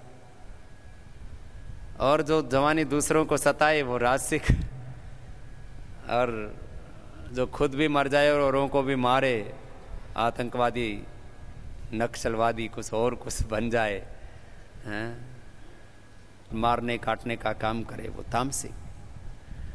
सब ये त्रिगुणात्मक है जगत। तो सुबह जल्दी उठना एक बात, फिर कुछ छोटी छोटी बातें 5-7 बातें वो बता देता हूँ। उठ के पानी पिया करो। जिनको जोड़ों में दर्द है, जिनको मोटापा है, कफ है, उनको ठंडा पानी नहीं पीना चाहिए, उनको गर्म पानी पीना चाहिए। अब देखो, पानी के बारे में मैं बात करूं तो बहुत बड़ा विज्ञान है। सुबह गर्म पानी पीने से मोटापा कम होता है, और दिन भर गर्म पानी पियो तो 1 महीने में 2 से 3 किलो वेट कम हो जाता है। और गर्म पानी में गोमूत्र डाल के पियो तो 5 किलो तक वेट कम हो जाता है 1 महीने में। गोमूत्र का अर्क ले लिया करो, अपना देसी गायों के गोमूत्र से तैयार करते हैं अपन गोमूत्र का अर्क। ये मोटापा के लिए, कैंसर के लिए, टीबी के लिए, लीवर के लिए, कॉन्स्टिपेशन के लिए, किडनी के लिए, स्किन रोगों के लिए, जिनका बॉडी में टॉक्सिन्स ऑक्सीडेंट्स बहुत ज़्यादा बढ़ जाते हैं, उनके लिए बहुत अच्छा होता है। मोटापा और कब्ज के लिए तो दवाई है ये। गोमूत्र, तेज़ गर्म पानी में गोमूत्र पी लो, पहले थोड़ा सा डाल के पी लिया, ऊपर से थोड़ा वैसा पानी पी लो। जिनको सुबह उठ के पानी पीने की आदत नहीं है, पहले 1 गिलास पिए, फिर 2, फिर 3, 4 गिलास तक सुबह सुबह पानी पी सकते हैं। आपको योग की क्लास में जाना है तो आप सुबह उठते ही 1 या 2 गिलास पी लिया करो, फिर क्लास से आने के बाद पी लिया करो। तो हाँ, सुबह गर्म पानी में आंवला एलोवेरा का जूस भी पी सकते हैं, उससे बाल अच्छे रहते हैं, आंखें अच्छी रहती हैं, स्किन अच्छी रहती है, हड्डियाँ अच्छी रहती हैं, और पूरी बॉडी में एनर्जी रहती है। किसी भी तरह के न्यूट्रिशंस की, माइक्रो न्यूट्रिशंस की डेफिशिएंसी नहीं होती है। आजकल विटामिन की डेफिशिएंसी, आयरन की, कैल्शियम की, न्यूट्रिएंट्स की, बहुत तरह की डेफिशिएंसी, माइक्रो न्यूट्रिएंट्स की डेफिशिएंसी, ये बहुत होती है। तो आंवला एलोवेरा का जूस और गोमूत्र पीते हैं, उनको कोई डेफिशिएंसी नहीं होती है। उनका आमाशय, उनकी माने उनका स्टमक, उनका लीवर, उनकी इंटेस्टाइन, ये सब बहुत अच्छी रहती है उनकी। तो खैर, सुबह उठ के पानी के साथ क्या क्या पी सकते हैं वो आंवला एलोवेरा गोमूत्र आदि मैंने बता दिया है। वैसे कुछ लोग नींबू और शहद गर्म पानी में पीते हैं। 1 चम्मच शहद और 1 नींबू गर्म पानी में पीने से उससे भी मोटापा कम होता है। अब जिनको जोड़ों में दर्द है और अस्थमा है, उनको ठंडा पानी नहीं पीना चाहिए। हाँ, जिनको एसिडिटी है उनको नॉर्मल पानी पीना चाहिए, घड़े का पानी अथवा तांबे के लोटे का पानी पीने से भी कॉन्स्टिपेशन में बहुतों को फायदा होता है। 3 से 4 लीटर लिक्विड जाना चाहिए। गर्मियों में तो 4 से 5 लीटर भी कभी कभी हो सकता है। कितना लिक्विड जाना चाहिए? पानी या कोई भी लिक्विड, दूध, छाछ, जूस, किसी भी रूप में, कितना? 3 से 4 लीटर लिक्विड। सर्दियों में कम से कम 3 लीटर, गर्मियों में कम से कम 4 लीटर लिक्विड जाना चाहिए अपनी बॉडी में। खैर, सुबह उठ करके पानी खड़े होकर के नहीं पीना चाहिए, बैठ के पीना चाहिए। जिनको ऐसे उकड़ू बैठ करके पीने में असुविधा होती है ना, जैसे कुछ तो ऐसे बैठ जाएंगे, ऐसे बैठ के पी लेंगे। अब जिनका शरीर भारी भरकम हो तो लुढ़क ही जाएंगे, तो वो कुर्सी पर बैठ के पी लें। जिनका शरीर भारी भरकम ऐसे बैठने में असुविधा होती है तो वो चेयर पर बैठ के पानी पी लें। खड़े होकर के लंबे समय तक पानी पीने से आर्थराइटिस की बीमारी हो जाती है। क्या हो जाता है बोलो? आर्थराइटिस और गैस्ट्रिक की बीमारी हो जाती है। जो लंबे समय तक खड़े होकर के पानी पी रहे हैं, अब आप देख लेना, आपको या तो गैस्ट्रिक की प्रॉब्लम मिलेगी या आर्थराइटिस की प्रॉब्लम मिलेगी, घुटनों में दर्द, कमर में दर्द, जोड़ों में दर्द। इसलिए सुबह उठ करके बैठ के ही पानी पीना चाहिए। अब पानी के बारे में पूरी बात बता देते हैं। खाने के 1 घंटे बाद पानी पीना चाहिए। भोजनांते विषम वारी, खाने के 1 घंटे बाद पानी। खाने के तुरंत बाद यदि बहुत रूखी सूखी रोटी खाई तो 1-2 घूंट पी सकते हैं, चटनी आदि के साथ रोटी खाई है तो। और खाना तो चबा चबा के खाना चाहिए। खाने को, सॉलिड को इतना चबाओ कि चबाते चबाते लिक्विड हो जाए। ये है खाने की परंपरा। खान पान के संबंध ये बड़े नियम हैं, आपको बता रहे हैं, गौर पूर्वक सुनना इनको है। रित भूख, हित भूख, मित भूख होना चाहिए व्यक्ति को। अलग अलग ऋतुओं में अलग अलग तरह के खान पान का विधान किया आयुर्वेद में। अलग अलग वात पित्त कफ की आपकी प्रकृति है, उसके अनुसार आपको भोजन करना चाहिए। और आपको संतुलित और अल्पाहारी होना चाहिए। अल्पाहारी सदा सुखी। खाने के 1 घंटे बाद पानी पीना चाहिए। सुबह दही, दोपहर छाछ और रात के खाने के 1 घंटे बाद 1 गिलास दूध पीना चाहिए। खाने के तुरंत बाद दूध नहीं। दूध के साथ कोई नमक वाली वस्तु नहीं होनी चाहिए। दूध के साथ नमक वाली चीज़ें खाने से स्किन प्रॉब्लम होती हैं। अब ये विरुद्ध आहार भी थोड़ा बता देते हैं। रात्रि को दही छाछ विरुद्ध आहार है। आजकल इम्यूनिटी की प्रॉब्लम बहुत आ रही है, लोगों का इम्यून सिस्टम वीक हो रहा है। अभी इस इम्यूनिटी के लिए क्या क्या चीज़ें जिम्मेदार हैं वो सुन लो ज़रा। और आजकल ऑटोमेन डिजीज़ बहुत हो रही है, SLEMS ऑटोमेन डिजीज़, कैंसर जैसे रोग बहुत हो रहे हैं। विरुद्ध आहार से स्किन डिजीज़ होते हैं और विरुद्ध आहार से इम्यूनिटी कम हो जाती है और विरुद्ध आहार से हमारे दोष विकृत हो जाते हैं। वात पित्त कफ सम होने चाहिए, समदोषा। किसी को वात प्रबल, किसी को पित्त, किसी को कफ, किसी को तो त्रिदोषी विकृत हो जाते हैं। इसलिए रात को दही छाछ नहीं लेना चाहिए। पहले तो मैं देखता था गुजराती लोग रात को खाटी छाछ, बाજરાનો રોટલો અને રીંગણાનું ભરતું। गुजराती में बात करी तो ये जो गुजराती से ने બધા समझता है, बाकी को समझ में नहीं आएगी। क्योंकि मैंने देखा घણા બધા गुजरातीઓ છે ને આ તો કાઠિયાવાડમાં તો ઘણું બધું આવું જ ખાતા હોય બધા। તો वो एक तो छाछ खट्टी, फिर ऊपर से बैंगन का भरता, फिर लाल मिर्च और बाजरे की रोटी। ज़्यादातर लोगों को ये लगातार खाने से बवासीर हो जाता है। क्यों? हम सारी चीज़ें ऐसी खा रहे हो आप, और वो रात को भी खा रहे हो। रात को नहीं, दोपहर छाछ, सुबह दही। दही भी खट्टा होता है ना, तो पित्त बढ़ जाता है उससे। इसलिए सुबह सुबह का दही। छाछ थोड़ी खट्टी होती है तो डाइजेस्टिव होती है, थोड़ी खट्टी हो तो कोई दिक्कत नहीं है। आजकल तो उसको स्वादिष्ट बनाने के लिए लोग लवण भास्कर, हिंगवा स्टक अथवा थोड़ी सी हरी मिर्च, जीरा और थोड़ा नमक हल्का सा डाल देते हैं तो बहुत डाइजेस्टिव होती है। खैर, सुबह दही, दोपहर छाछ, रात को दूध खाने के घंटे। दूध के साथ नमक का प्रयोग मत कीजिए, उससे स्किन डिजीज बहुत हो रहे हैं और उससे SLEMS ऑटोमेन डिजीज और कैंसर जैसे रोग होते हैं। कुछ लोग ना खीर भी खाते, 1 चम्मच खीर की, 1 चम्मच रायते की। अरे बावड़ो, ये कहाँ से सीख लिया तुमने? आप दही रायता खाना है, दही रायता खाओ ना, फिर खीर क्यों खाते हो? खीर खानी है तो खीर खाओ। आपको रायता खाना है, सुबह खाओ, दोपहर खाओ रायता, शाम को पायसम। दक्षिण वाले पायसम बोलते हैं, इधर खीर बोलते हैं।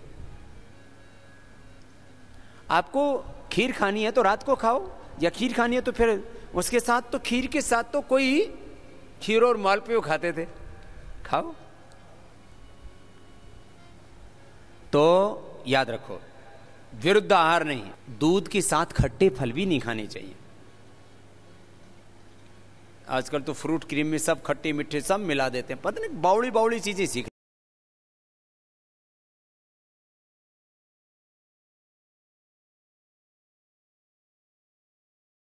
हर पल खुश रहने का तरीका है अपने आप को आजाद महसूस करें, वर्तमान समय में जिएं, अपने दिमाग को सभी प्रकार की चिंताओं से मुक्त रखें, हर तरफ खुशियां फैलाएं, दूसरों की मदद करें।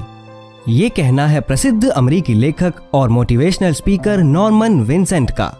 नॉर्मन विंसेंट पील एक अमेरिकी लेखक और दुनिया के सबसे प्रसिद्ध मोटिवेशनल स्पीकर्स में से एक थे। उनकी सबसे famous book the power of positive thinking दुनिया भर में सबसे ज्यादा बेची जाने वाली बुक्स में से एक थी। इस बुक में उन्होंने मेनली 3 इंपॉर्टेंट लाइफ लेसन्स दिए हैं जो हर किसी को लाइफ में सफलता और खुशी देने में मदद करेंगे। लेसन 1, अपने आप में विश्वास करें और अपने लक्ष्यों को कल्पना करें कि आपकी समस्याएं कितनी छोटी है। ऑथर के अनुसार जीवन में आत्मविश्वास बहुत ही महत्वपूर्ण है, लेकिन अकेले आत्मविश्वास सभी समस्याओं का हल नहीं है। एग्जाम्पल, एक स्टूडेंट को अच्छे रिजल्ट के लिए सिर्फ आत्मविश्वास होना ही जरूरी नहीं है, जरूरी है सभी रिक्वायरमेंट्स का। ऑथर बताते हैं कि जब भी हम नई जॉब शुरू करते हैं और पहले दिन जाते हैं तो सोचते हैं कि कोई भी आपको पसंद नहीं करेगा, आप अच्छी तरह फिट नहीं होंगे। और होता भी यही है, क्योंकि आपने पहले ही नेगेटिव सोच से शुरुआत की थी, तो इसके चांसेस भी बहुत बढ़ जाते हैं कि आपके साथ नेगेटिव ही होगा। ऑथर इसे दूर करने के लिए एडवाइस देते हैं कि अपने लक्ष्यों और कामों को पॉजिटिव तरीके से विजुअलाइज करें जिन्हें आप चाहते हैं। किसी निश्चित समय में, सपोज 5 महीने बाद, आपका जीवन कैसा दिखना चाहिए, आप कौन से लक्ष्य प्राप्त करना चाहते हैं। रास्ते में आने वाली बाधाओं के बारे में ना सोचकर एक बेहतरीन रिजल्ट और अचीवमेंट्स के बारे में सोचें कि आप कैसे प्रोग्रेस कर सकते हैं। निरंतर अभ्यास के साथ ये आपके व्यवहार में परिवर्तन लाता है और आपका दृष्टिकोण बदल जाता है। लेसन 2, आपका एटीट्यूड आपके पूरे जीवन को निर्धारित करता है। ऑथर के अनुसार आपके लिए दुनिया वैसी ही होगी जैसे आपके दिमाग में अपने एक्सपीरियंसेस को लेकर थॉट्स होंगे। आपकी लाइफ में बहुत सारी समस्याएं होंगी, उनमें से बहुत सारी समस्याएं ऐसी होंगी जिनका समाधान होने में 2-3 साल लग जाएंगे, जैसे कोई बीमारी, कोई कर्ज। लेकिन आप उन समस्याओं को किस तरह देखते हो, ये सब आप पर ही डिपेंड होता है। हो सकता है कि आपकी किसी समस्या को हल करने में बहुत समय लग जाए, लेकिन आप अपने एटीट्यूड को 1 सेकंड में बदल सकते हो। आपकी लाइफ, आपकी वास्तविकता केवल आपकी सोच और आपके एटीट्यूड यानी आपके दृष्टिकोण पर ही निर्भर करती है। उदाहरण के लिए, यदि आप सुबह घर से निकलते हैं और सड़क पर अचानक एक बहुत तेज चल रही कार से टकराने से थोड़ा सा बच जाते हैं, तो इस सिचुएशन में आपके पास 2 ऑप्शंस होते हैं। या तो आप दिन भर डर डर कर चलो या घर से बाहर ना निकलो, या फिर आप इस एक्सपीरियंस को अपने लिए बहुत अच्छा मान सकते हो और उस दिन का हर एक सेकंड खुशी खुशी जी सकते हो, ये सोचकर कि आज आप बच गए और आपके पास पूरी जिंदगी है जीने के लिए। जब आप पॉजिटिव सोच सकते हो तो नेगेटिव क्यों सोचना। लेसन 3, भविष्य के बारे में कम सोचें और हर पल चिंता मुक्त रहें। ऑथर बताते हैं कि भविष्य के बारे में सोच सोचकर परेशान ना रहें, क्योंकि सोचने मात्र से भविष्य नहीं बदलने वाला। अपने वर्तमान समय को जीना सीखें। आप बिना चिंता और तनाव के रह सकते हैं, ये सोचें। चिंता ही तनाव का मुख्य कारण है। गौतम बुद्ध भी कहते थे कि चिंता चिता के समान है, इसलिए चिंताओं को अभी अपने से दूर करें। अपनी आंखें बंद करें और अपने भविष्य में देखें कि आप सभी चिंताओं से मुक्त जीवन जी रहे हैं। आंखें खोलने पर आप अच्छा महसूस करेंगे। तो आज के इस वीडियो में बस इतना ही। वीडियो अच्छा लगा हो तो वीडियो को लाइक, शेयर करके और चैनल को सब्सक्राइब करके आप हमारा मनोबल बढ़ा सकते हैं। हमारे नए वीडियोस को देखने के लिए नोटिफिकेशन बेल जरूर दबा दें।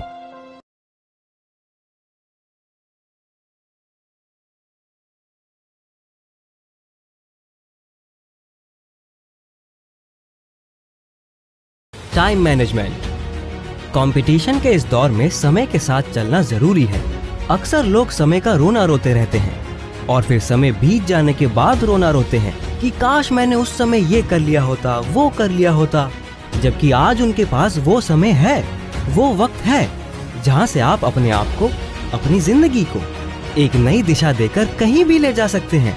तो जानते हैं समय की कीमत, समय के महत्व को और कैसे समय का उपयोग किया जाए ताकि समय निकल जाने पर पछताना ना पड़े। कहते हैं कि भूली हुई विद्या, बिछड़े हुए दोस्त, बिगड़ा हुआ काम सभी दोबारा मिल सकते हैं, लेकिन एक बार बीता समय कभी दोबारा नहीं मिल सकता, क्योंकि समय निरंतर गतिशील है। इसे रोका नहीं जा सकता, बल्कि इसके साथ चलकर इसका सही उपयोग करके जीवन में कुछ भी पाया जा सकता है। लोग व्यर्थ कामों में अपना समय लगाकर अपने लक्ष्य से भटक जाते हैं। फिर उनकी शिकायत रहती है कि हमें समय ही नहीं मिलता।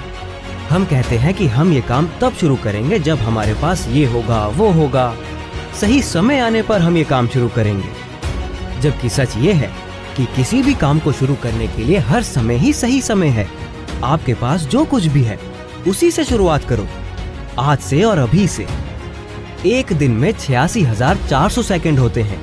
सोचिए अगर आपके बैंक अकाउंट में रोज 86,400 रुपए जमा होते हो तो क्या तब भी आप इन रुपयों को ऐसे वेस्ट करेंगे? नहीं, बिल्कुल नहीं। ठीक इसी तरह हमें हर दिन 86,400 सेकंड मिलते हैं, तो फिर हम इन्हें क्यों बर्बाद कर देते हैं? समय की कीमत को समझिए। अगर आज आप समय की कीमत समझेंगे तो कल ये इसका इनाम भी आपको देगा। संत कबीर दास जी भी कहते हैं कि काल करे सो आज कर, आज करे सो अब, पल में परले होएगी भौरी करेगा कब। यानी जो काम कल करना है उसे आज करो, जो आज करना है उसे अभी करो। पल भर में जीवन गुजर जाएगा, तब समय निकल जाने के बाद तुम कुछ भी नहीं कर पाओगे। समय वह है जिसे हम सबसे ज्यादा चाहते हैं, और समय ही वह है जिसे हम सबसे गलत तरीके से इस्तेमाल करते हैं। पहले हम समय को नष्ट करते हैं, फिर धीरे धीरे समय हमें नष्ट कर देता है। इंसान की कामयाबी का राज समय में ही छिपा है। अगर एक सामान्य व्यक्ति भी समय का सही तरीके से उपयोग करे तो वो भी जीवन में असीमित सफलताएं पा सकता है। लेखक आर्नोल्ड बेनेट कहते हैं कि जब भी आप सुबह उठते हैं तो आपको बिना कुछ किए अपने पर्स में 24 घंटे मिलते हैं, और ये 24 घंटे ना आपसे कोई चुरा सकता है, ना कोई छीन सकता है, और ना ही इसे बढ़ा सकता है। ये 24 घंटे सिर्फ आपके हैं। आप इन्हें इस्तेमाल करें या बर्बाद करें, इसकी सजा देने वाला कोई नहीं है। कोई नहीं पूछेगा कि आपने इन 24 घंटों का क्या किया। या तो इन्हें बर्बाद कर दें या निचोड़ लें। अगर आपके पास समय है तो आपके पास सब कुछ है। किसी भी काम में अगर आप अपना ज्यादा समय देकर काम अच्छे से करेंगे तो वो काम अलग और सबसे अच्छा होगा। हमें आवश्यकता होती है टाइम मैनेजमेंट की। तो कैसे करें अपने टाइम को मैनेज? जितना अपने टाइम को अच्छी तरह से मैनेज करेंगे उतना ही फायदा ये आपको फ्यूचर में देगा, और उतनी ही बड़ी आपकी सफलता होगी। तो जानते हैं टाइम मैनेजमेंट की कुछ स्ट्रेटजीज, जिन्हें यूज करके आप स्मार्टली अपने टाइम को मैनेज कर सकेंगे। किसी भी काम में अगर आप अपना पूरा समय, अपना पूरा परिश्रम देते हैं तो आप उस काम में माहिर हो जाते हैं। इसलिए अपने कीमती समय को अपने लक्ष्य में लगाएं, जिससे आप अपने लक्ष्य की तरफ तेजी से बढ़ सकें और अपने काम में महारत हासिल कर सकें। एक टाइम टेबल सेट करें। हर दिन आपका एक टाइम टेबल सेट होना चाहिए कि दिन में क्या क्या कार्य कब कब करने हैं। अपने शरीर की जरूरतें जैसे 7 से 8 घंटे सोना, आराम करना, इन सब का एक समय निर्धारित करें, क्योंकि नींद, आराम शरीर के लिए बहुत जरूरी है। शरीर को भरपूर आराम मिलेगा तभी आप पूरे दिन एक्टिव रहेंगे और समय का सही उपयोग कर पाएंगे। सबसे पहले ये देखिए कि आप कहाँ टाइम वेस्ट कर रहे हैं, जैसे चैटिंग, फेसबुक, ईमेल, मनोरंजन या टीवी वगैरह। इन कामों के लिए आप समय सेट करके काफी टाइम बचा सकते हैं। अभी बहुत समय है, ये कहकर हम ना जाने कितना काम टाल देते हैं या उन्हें कल पर छोड़ देते हैं। ये करना आपके लिए सबसे ज्यादा नुकसानदायक है। अपना हर जरूरी कार्य जो आपको अपने लक्ष्य तक ले जाएगा उसे तुरंत करने की आदत डालिए, तभी जीवन में सफलता आपके कदम चूमेगी।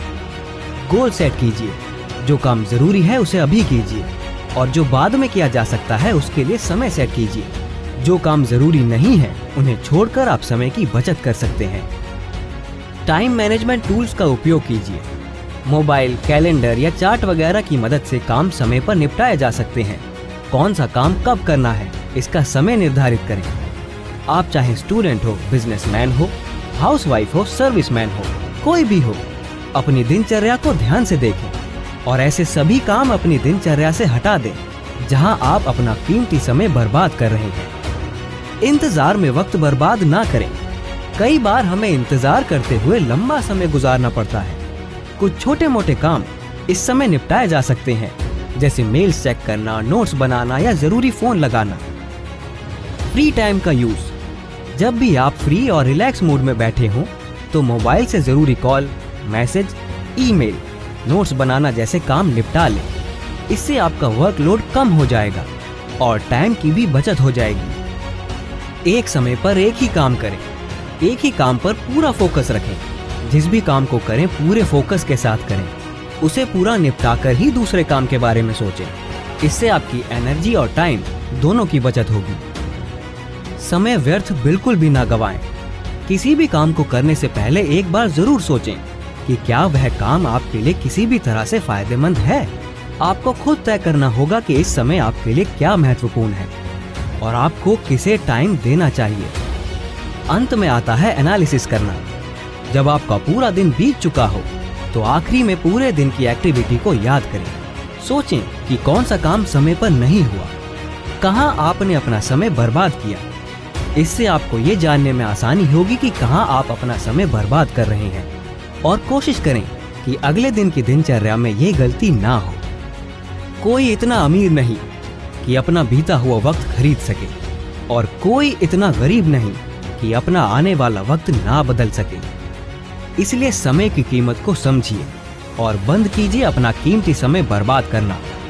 आज से समय का सही इस्तेमाल कीजिए ताकि ये कल आपको इसका इनाम भी दे। तो दोस्तों, आज के इस वीडियो में बस इतना ही। वीडियो आपको कैसी लगी हमें कमेंट करके जरूर बताएं। ऐसी और भी प्रेरणादायक वीडियोस को देखने के लिए चैनल को सब्सक्राइब करके नोटिफिकेशन बेल जरूर दबा दें। मिलते हैं एक और ऐसी वीडियो।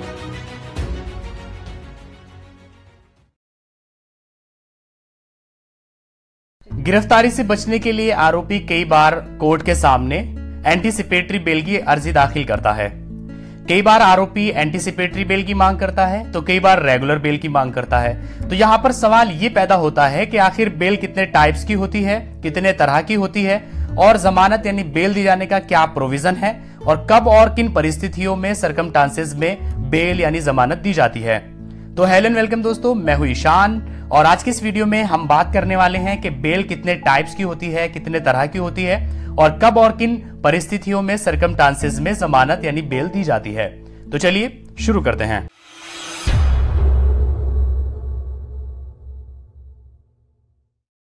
सबसे पहले ये जान लेना जरूरी है कि अपराध दो तरह के होते हैं, जमानती अपराध यानी बेलेबल ऑफेंस और गैर जमानती अपराध यानी कि नॉन बेलेबल ऑफेंस। जमानती अपराध में मारपीट करना, किसी को धमकी देना, लापरवाही से गाड़ी चलाना, लापरवाही से किसी मौत कर देना, ऐसे मामले आते हैं। इस तरह के मामलों में थाने से ही जमानत दिए जाने का प्रोविजन है। थाने से ही जमानत आरोपी को मिल जाती है। आरोपी थाने में बेल बॉन्ड भरता है और फिर उसे जमानत दे दी जाती है।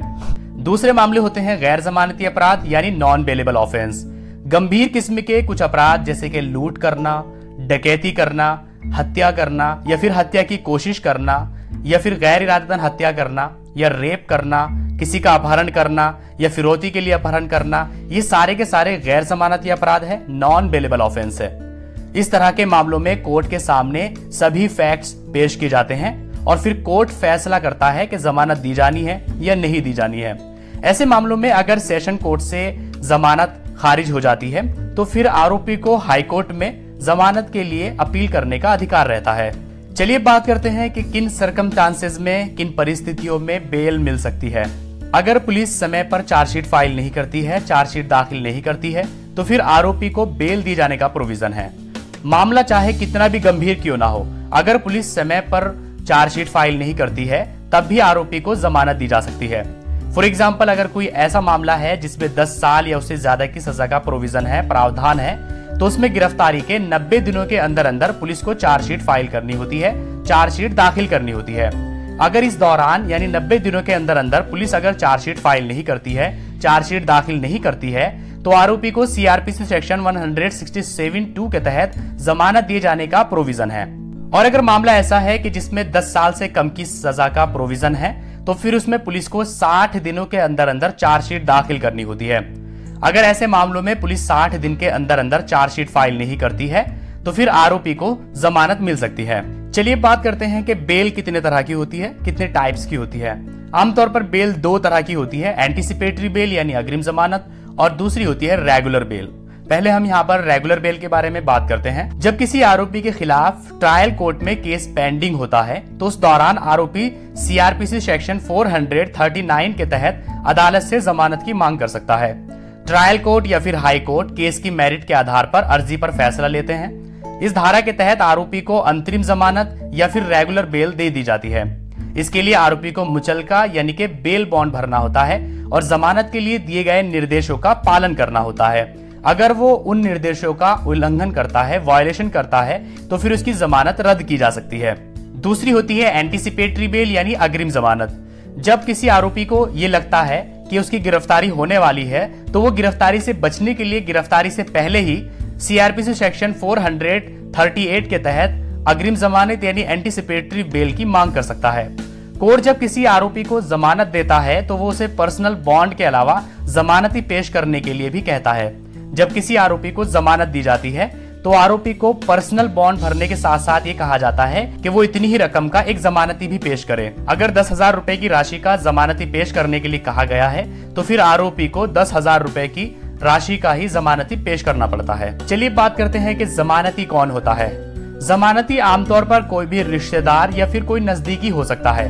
जमानती जब कोर्ट में पेश होता है तो कोर्ट उससे ये पूछता है कि वो आरोपी का जमानती क्यों बन रहा है और क्या वो इसका रिश्तेदार है या फिर उसका दोस्त है। कोर्ट जब जमानती से सेटिस्फाइड हो जाता है तब वो जमानती बॉन्ड भरता है। जितनी रकम का वो जमानती है उतनी ही रकम का उसको बॉन्ड भरना होता है और उस एवज में कोर्ट में डॉक्यूमेंट्स पेश करने होते हैं। इसके बाद कोर्ट जमानती का दस्तखत लेता है और आरोपी को जमानत दे देता है। कई लोग मुझे ये क्वेश्चन करते हैं कि अगर सेशन कोर्ट से जमानत रद्द हो जाती है तो फिर जमानत कैसे ले। देखिए, अगर सेशन कोर्ट से जमानत रद्द हो जाती है तो फिर आरोपी को हाई कोर्ट में जमानत की अपील करनी चाहिए, क्योंकि बहुत सारे नॉन बेलेबल ऑफेंस यानी गैर जमानती अपराध ऐसे होते हैं जिनमें सेशन कोर्ट से जमानत नहीं मिलती है लेकिन हाई कोर्ट से मिल जाती है। असल में जमानत मिलना इजी भी है और काफी मुश्किल भी है। अगर आरोपी का कोई क्रिमिनल बैकग्राउंड नहीं है या फिर आरोपी से किसी को कोई खतरा नहीं है या फिर आरोपी जमानत पर छूटने के बाद जो एविडेंस है उनके साथ छेड़छाड़ करने का उससे कोई खतरा नहीं है तो फिर कोर्ट उसको जमानत दे देता है। कई लोग ये पूछते हैं कि पैरोल और जमानत में क्या डिफरेंस होता है। वैसे तो पैरोल के ऊपर मैं अलग से एक पूरा वीडियो बनाऊंगा कि पैरोल क्या होता है, कब और कैसे मिलती है, लेकिन आपको यहाँ पर सिर्फ इतना जान लेना जरूरी है कि पैरोल और जमानत में सिर्फ ये फर्क है कि जमानत जो होती है वो अंडर ट्रायल को दी जाती है, यानी जिसका कोर्ट में ट्रायल चल रहा है वो जमानत पर छूट सकता है, उसको जमानत मिलती है। और पैरोल उन लोगों को मिलता है जिनका ट्रायल खत्म हो गया है और वो दोषी साबित कर दिए गए हैं, वो जेल जा चुके हैं। तो अब जब वो जेल चले जाते हैं तो उसके बाद अगर उनके परिवार में कोई इमरजेंसी आती है, कोई शादी होती है या किसी की मौत हो जाती है तो उनको जो थोड़े समय के लिए जेल से रिहा किया जाता है उसको पैरोल कहा जाता है और जमानत जो है वो अंडर ट्रायल को मिलती है। तो इनमें बस ये फर्क है। तो दोस्तों, आज के इस वीडियो में आपने जाना कि जमानत कितने तरह की होती है, कब और किन हालात में मिलती है। अगर आपकी वीडियो अच्छा लगा है तो उसको लाइक करिए, अपने फ्रेंड्स के साथ शेयर करिए और अगर आपके मन में कोई क्वेश्चन है तो आप नीचे कमेंट करके पूछ सकते हैं।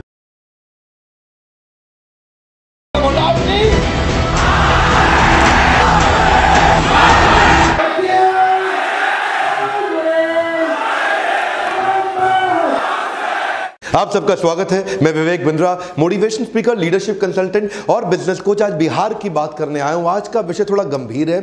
गंभीर इसलिए है क्योंकि सबसे बड़ी ग्रोथ वही होती है जहां पे सबसे ज्यादा कमजोरियां दिखाई पड़ती हों। देश के अंदर सबसे बड़ी ग्रोथ वही होगी जहां ग्रोथ का सबसे बड़ा गैप बाकी बचा हो। बिहार एक ऐसा राज्य है जहां ग्रोथ का सबसे बड़ा गैप है, जहां पे ग्रोथ की निश्चित रूप से बहुत तेजी से बहुत ज्यादा आवश्यकता है। मेरी जिम्मेदारी बनती है कि मैं उसको केस स्टडी के रूप में आपके सामने प्रेजेंट करूं। 7 बातें बताऊंगा क्यों बिहार इतना पीछे रह गया और क्या किया जाए ताकि बिहार आगे बढ़ सके। देखिए, सबसे पहले तो समझिए, जो हमारे 32-33 राज्य आज हमारे देश के अंदर, यूनियन टेरिटरी मिला करके 33-34, इनके अंदर बिहार का जो पर कैपिटा इनकम है वो लोएस्ट है। क्यों है ऐसा? 31,000 रुपए के आसपास सालाना इनकम है एक व्यक्ति की बिहार के अंदर। ऐसा क्यों है? क्या कारण है कि आज एवरेज इनकम बिहार की इतनी नीचे चली गई है? ये पर कैपिटा इनकम क्या होता है? ये निकाला जाता है एक ही स्थान, एक ज्योग्राफी के अंदर उनकी टोटल इनकम को टोटल पॉपुलेशन से डिवाइड करके। देखिए, ये वीडियो हर एक भारतीय के लिए समझना बहुत ज्यादा जरूरी है कि कुछ राज्य होते हैं जो भारत की इकोनॉमी को, भारत की स्ट्रेंथ को, भारत की उसको आगे लेके जाते हैं और कुछ ऐसे राज्य होते हैं जो उसकी ग्रोथ डेवलपमेंट को नीचे घसीट रहे हैं, नीचे लेके जा रहे हैं। क्या कारण है इसका? कारण क्या है? क्यों ऐसा बोलते हैं? मतलब बिहारी शब्द को गाली की तरह क्यों प्रयोग किया जाता है? ये क्यों प्रतीकात्मक हो गया? बोलते हैं एक बिहारी 100 बीमारी। बिहारी की शक्ल के हट, बिहारी की शक्ल के हट। अरे, जब विदेशों की तो आप बहुत बात करते हैं आज हमारे देश में बैठ के कि जी हमारे साथ डिस्क्रिमिनेशन हो रहा है, भेदभाव हो रहा है अमेरिका यूरोप के अंदर, लेकिन अपने ही लोगों का, अपने ही साथ में, अपने ही प्रेमी पड़ोसियों का आप भेदभाव करते भी हैं, उनका मजाक भी बनाते हैं। ये कारण क्या है? पर देखिए, फ्रूट्स तब तक नहीं मिलेंगे जब तक रूट्स ठीक नहीं होंगे। आज रूट्स की बात करता हूं। इच्छा तो रहता है कि बहुत डिटेल में आपको एनालिसिस दूं, पर वीडियो लंबा होता है। मेरा पहला पॉइंट लीजिए, ज्योग्राफिकल डिसएडवांटेज। एक तो ये एक लैंड लॉक स्टेट है। लैंड लॉक स्टेट होने के कारण इसके पास एक इंटरनेशनल ज्योग्राफिक लोकेशन का एडवांटेज नहीं है, जिसको क्या बोलते हैं आप, एक या तो देखो कोस्टल रीजन में होता। अब कोस्टल रीजन के अंदर सबसे पॉपुलर स्टेट हमारे देश में गुजरात और महाराष्ट्र है, जहां से इंटरनेशनल बिजनेस बहुत तेजी से सी के थ्रू, पोर्ट्स के थ्रू, बड़े पॉपुलर पोर्ट्स हैं उनके। इसके बाद सदर्न स्टेट्स में भी है, जैसे कर्नाटका, केरला, आंध्रा, तमिलनाडु। लेकिन बिहार को पूरी तरह से लॉक कर दिया। अगर खुलता भी है इंटरनेशनल साइड में, ओपनिंग भी है, तो वो नेपाल पे है। हाँ, हम तो डूबेंगे सनम, तुम्हें भी ले डूबेंगे। अब इसके कारण ग्लोबल एक्सेस मिलता नहीं है, ट्रांसपोर्टेशन कॉस्ट बढ़ जाती है। बिहार का एक रीजन ऐसा है जहां सूखा पड़ जाता है, दूसरा रीजन ऐसा है जहां बाढ़ ज्यादा आ जाती है। अब क्योंकि इसके कारण लोगों को बिहार छोड़ के बाहर निकलना पड़ता है अपनी लाइवलीहुड के लिए। अगला पॉइंट है नो मेजर इंडस्ट्री। बिहार के अंदर कोई बड़ी इंडस्ट्री है ही नहीं। कोई बड़ी इंडस्ट्री अभी भी ब्लू चिप कंपनीज के अंदर, हिंदुस्तान यूनिलीवर के अलावा बड़ी कंपनीज इस समय बहुत ज्यादा इन्वेस्टमेंट बिहार में करना ही नहीं चाहती। आप समझिए बात को कि बंगाल से, उत्तर प्रदेश से, मध्य प्रदेश से ट्रक भर भर के माल आता है, लेकिन वो ट्रक वापस खाली जाता है। कम ऑन, वापस खाली जाता है। यहां से बिहार से कुछ बाहर नहीं जा रहा, बिहार बाहर से माल ले रहा है, दे नहीं रहा कुछ भी। पहले शुगर मिल्स और फर्टिलाइजर्स के प्लांट्स हुआ करते थे, इकोसिस्टम कमजोर होने से कंपनीज ने लॉसेस करना शुरू किया, वो भी बंद हो गई, लोग बाहर जाने लगे छोड़ के। नैले पे दहला तो तब हो गया कि जब झारखंड बिहार से अलग हुआ। जैसे ही झारखंड बिहार से अलग हुआ, मिनरल रिच कंपनी, सारे बड़े कॉर्पोरेट, जितनी भी माइनिंग होनी थी, सब झारखंड में निकल गया। बोकारो हाथ से निकल गया, टाटा नगर, जमशेदपुर हाथ से निकल गया। अब तो कुछ मिनरल भी नहीं बचा बिहार के, तो बिहार बेचारा दब गया। तीसरा पॉइंट है फ्रेट इक्वलाइजेशन पॉलिसी। ये 1950 के दशक में आया था और 1990 के दशक तक रहा। फ्रेट इक्वलाइजेशन पॉलिसी के हिसाब से, तब उस समय झारखंड बिहार जब एक ही था ना, तो जितना भी मिनरल निकलता था उसको ट्रांसपोर्ट करके अपने स्टेट में लाने के लिए सेंट्रल गवर्नमेंट ट्रांसपोर्टेशन पर सब्सिडी देती थी। तो बड़ी कंपनी, इंडस्ट्रियल लोकेशन और कोस्टल ट्रेड हब वहीं रह के अपनी कंपनी रन करते थे, वहीं अपने मैन्युफैक्चरिंग सेटअप, वहीं अपना सारा काम लगाते थे। और मिनरल उठा करके, जो मिनरल रिच प्रदेश था जिसको बोलते हैं बिहार, जब झारखंड भी एक ही था, तो यहां से मिनरल उठाया और वहीं ले गए। अरे भाई, करना क्या चाहिए था, इनको इंसेंटिव देना चाहिए था कि तुम बिहार में ही अपनी कंपनी सेट करो। पर ये क्या करते थे, इनको ट्रांसपोर्टेशन के ऊपर दे दिया इंसेंटिव कि उठाओ माल बिहार से लेके बाहर निकल लो। सब आए, माल उठाया बिहार से, उठा के लेके सब बाहर निकल गए। अब बिहार का माल लेके सब चले गए बाहर। अगर वहीं फैक्ट्रियां लगा दी होती तो बिहार में आ जाती एम्प्लॉयबिलिटी। इधर का ना कल्चर बदल जाता। यहाँ पे एजुकेशन और एम्प्लॉयबिलिटी दोनों कम रही, इसीलिए इनकी नेशनल अर्निंग के मुकाबले बिहार की अर्निंग बहुत कम रह गई। मिनरल रिच स्टेट होने का कॉम्पिटिटिव एडवांटेज होते हुए भी इसको 1993 तक लूटा गया है। चौथा मेरा पॉइंट है frog in the pond think it's an ocean. इसे क्या बोलते हैं, इसे बोलते हैं कुएं का मेंढक। जो कुएं का मेंढक है ना, वो उस कुएं को समुद्र समझता है। तो जो बिहार का आदमी है ना, वो सिविल सर्विसेज को ही सब कुछ समझता है। उसके लिए जिंदगी सिविल सर्विसेज ही है सब कुछ। IAS, IPS, IFS बन जाऊं, सरकारी नौकरी मिल जाए, रेट लिस्ट तय कर दिया, तेरी सरकारी नौकरी, तेरे को दहेज में इतना पैसा मिलेगा। इनको क्या लगता है, सरकारी नौकरी मिल गई, IAS ऑफिसर बन गया, ये टेबल के ऊपर तो लेगा, नीचे से भी लेगा। और क्या सोचते, ये एक्चुअली बिहार में ना कल्चर बन गया। ये देखते थे अपने आसपास, ये देखो ये बाबू है, IAS अफसर है, अब बिजली तो आ नहीं रही है, लेकिन सरकारी जनरेटर पे इसके घर में 24 घंटा बिजली रहती है। तो एक एस्पिरेशन सोशल प्रूफ के साथ बनता चला गया पूरे प्रदेश के अंदर। अच्छा, क्रेज इतना ज्यादा हो गया सिविल सर्विसेज का कि अब अगर कोई व्यापार करने निकले भी ना, तो वो क्या बोलते हैं, ए चौबे जी छब्बे बनने निकले, दूबे बन के लौटे। दैनिक भास्कर का मैं एक आर्टिकल पढ़ रहा था, क्या कहते हैं, पॉपुलरली बिहार के अंदर रेट लिस्ट तय कर दी गई है। IAS अफसर है, इतने का दहेज मिलेगा। IAS अफसर को 1 से 3 करोड़ का दहेज मिल जाता है। IPS को 80 लाख से 2 करोड़, IRS, IFS को 50 से 80 लाख मिलेगा, थोड़ा कम मिलता है बेचारों को। इंजीनियर, PSU, PCS ऑफिसर बन जाए, 40 से 80 लाख मिलेगा। एक्चुअली इसमें जात पे भी डिपेंड करता है, ऊंची जात को 80 लाख, नीची जात को 40 लाख। बैंक PO, दरोगा, स्टेशन मास्टर 15-20 लाख ले लेगा। सरकारी पियोन भी खाली हाथ नहीं जाएगा, वो भी 5 लाख रुपए तो निकाल लेगा दहेज के। ये क्या हो गया, ये सरकारी नौकरी ही सब कुछ है।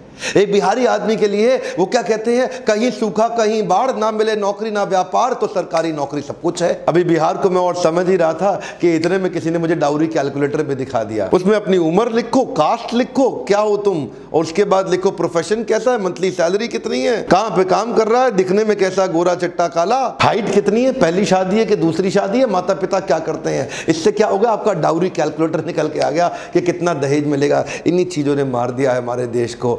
आज भी हमारे देश में ऐसे संस्कार है कि दहेज की कमाई पे लाड टपकती है कि तेरे को कितना मिला, मेरे को कितना मिला, गाड़ी कौन सी आई। मेरा 5वां पॉइंट है, Bihar is famous for caste politics. Caste politics का मतलब क्या हुआ, इधर कास्ट पॉलिटिक्स ज्यादा चलती है, डेवलपमेंट पॉलिटिक्स कम चलती है। अच्छा देखो, हर चीज के फायदे नुकसान भी होते हैं। कास्ट पॉलिटिक्स का कुछ फायदा तो है। फायदा यह है कि पहले यहाँ पे जो ऊंची कास्ट होती थी वो नीचे वालों को बहुत दबाते थे पैसे से, अब वो उनको पैसे से दबाते थे, तो ये सोचे कि हम लोग जो है ना सत्ता की पावर से, पॉलिटिक्स की पावर से अपने आप को खड़े करें, हमारे पास पैसा नहीं है, तो ये छोटी छोटी कास्ट के लोग इकट्ठे हुए और इन लोगों ने अपने आप को ऊंची जात के लोगों के सामने अपने आप को ताकत से खड़ा किया।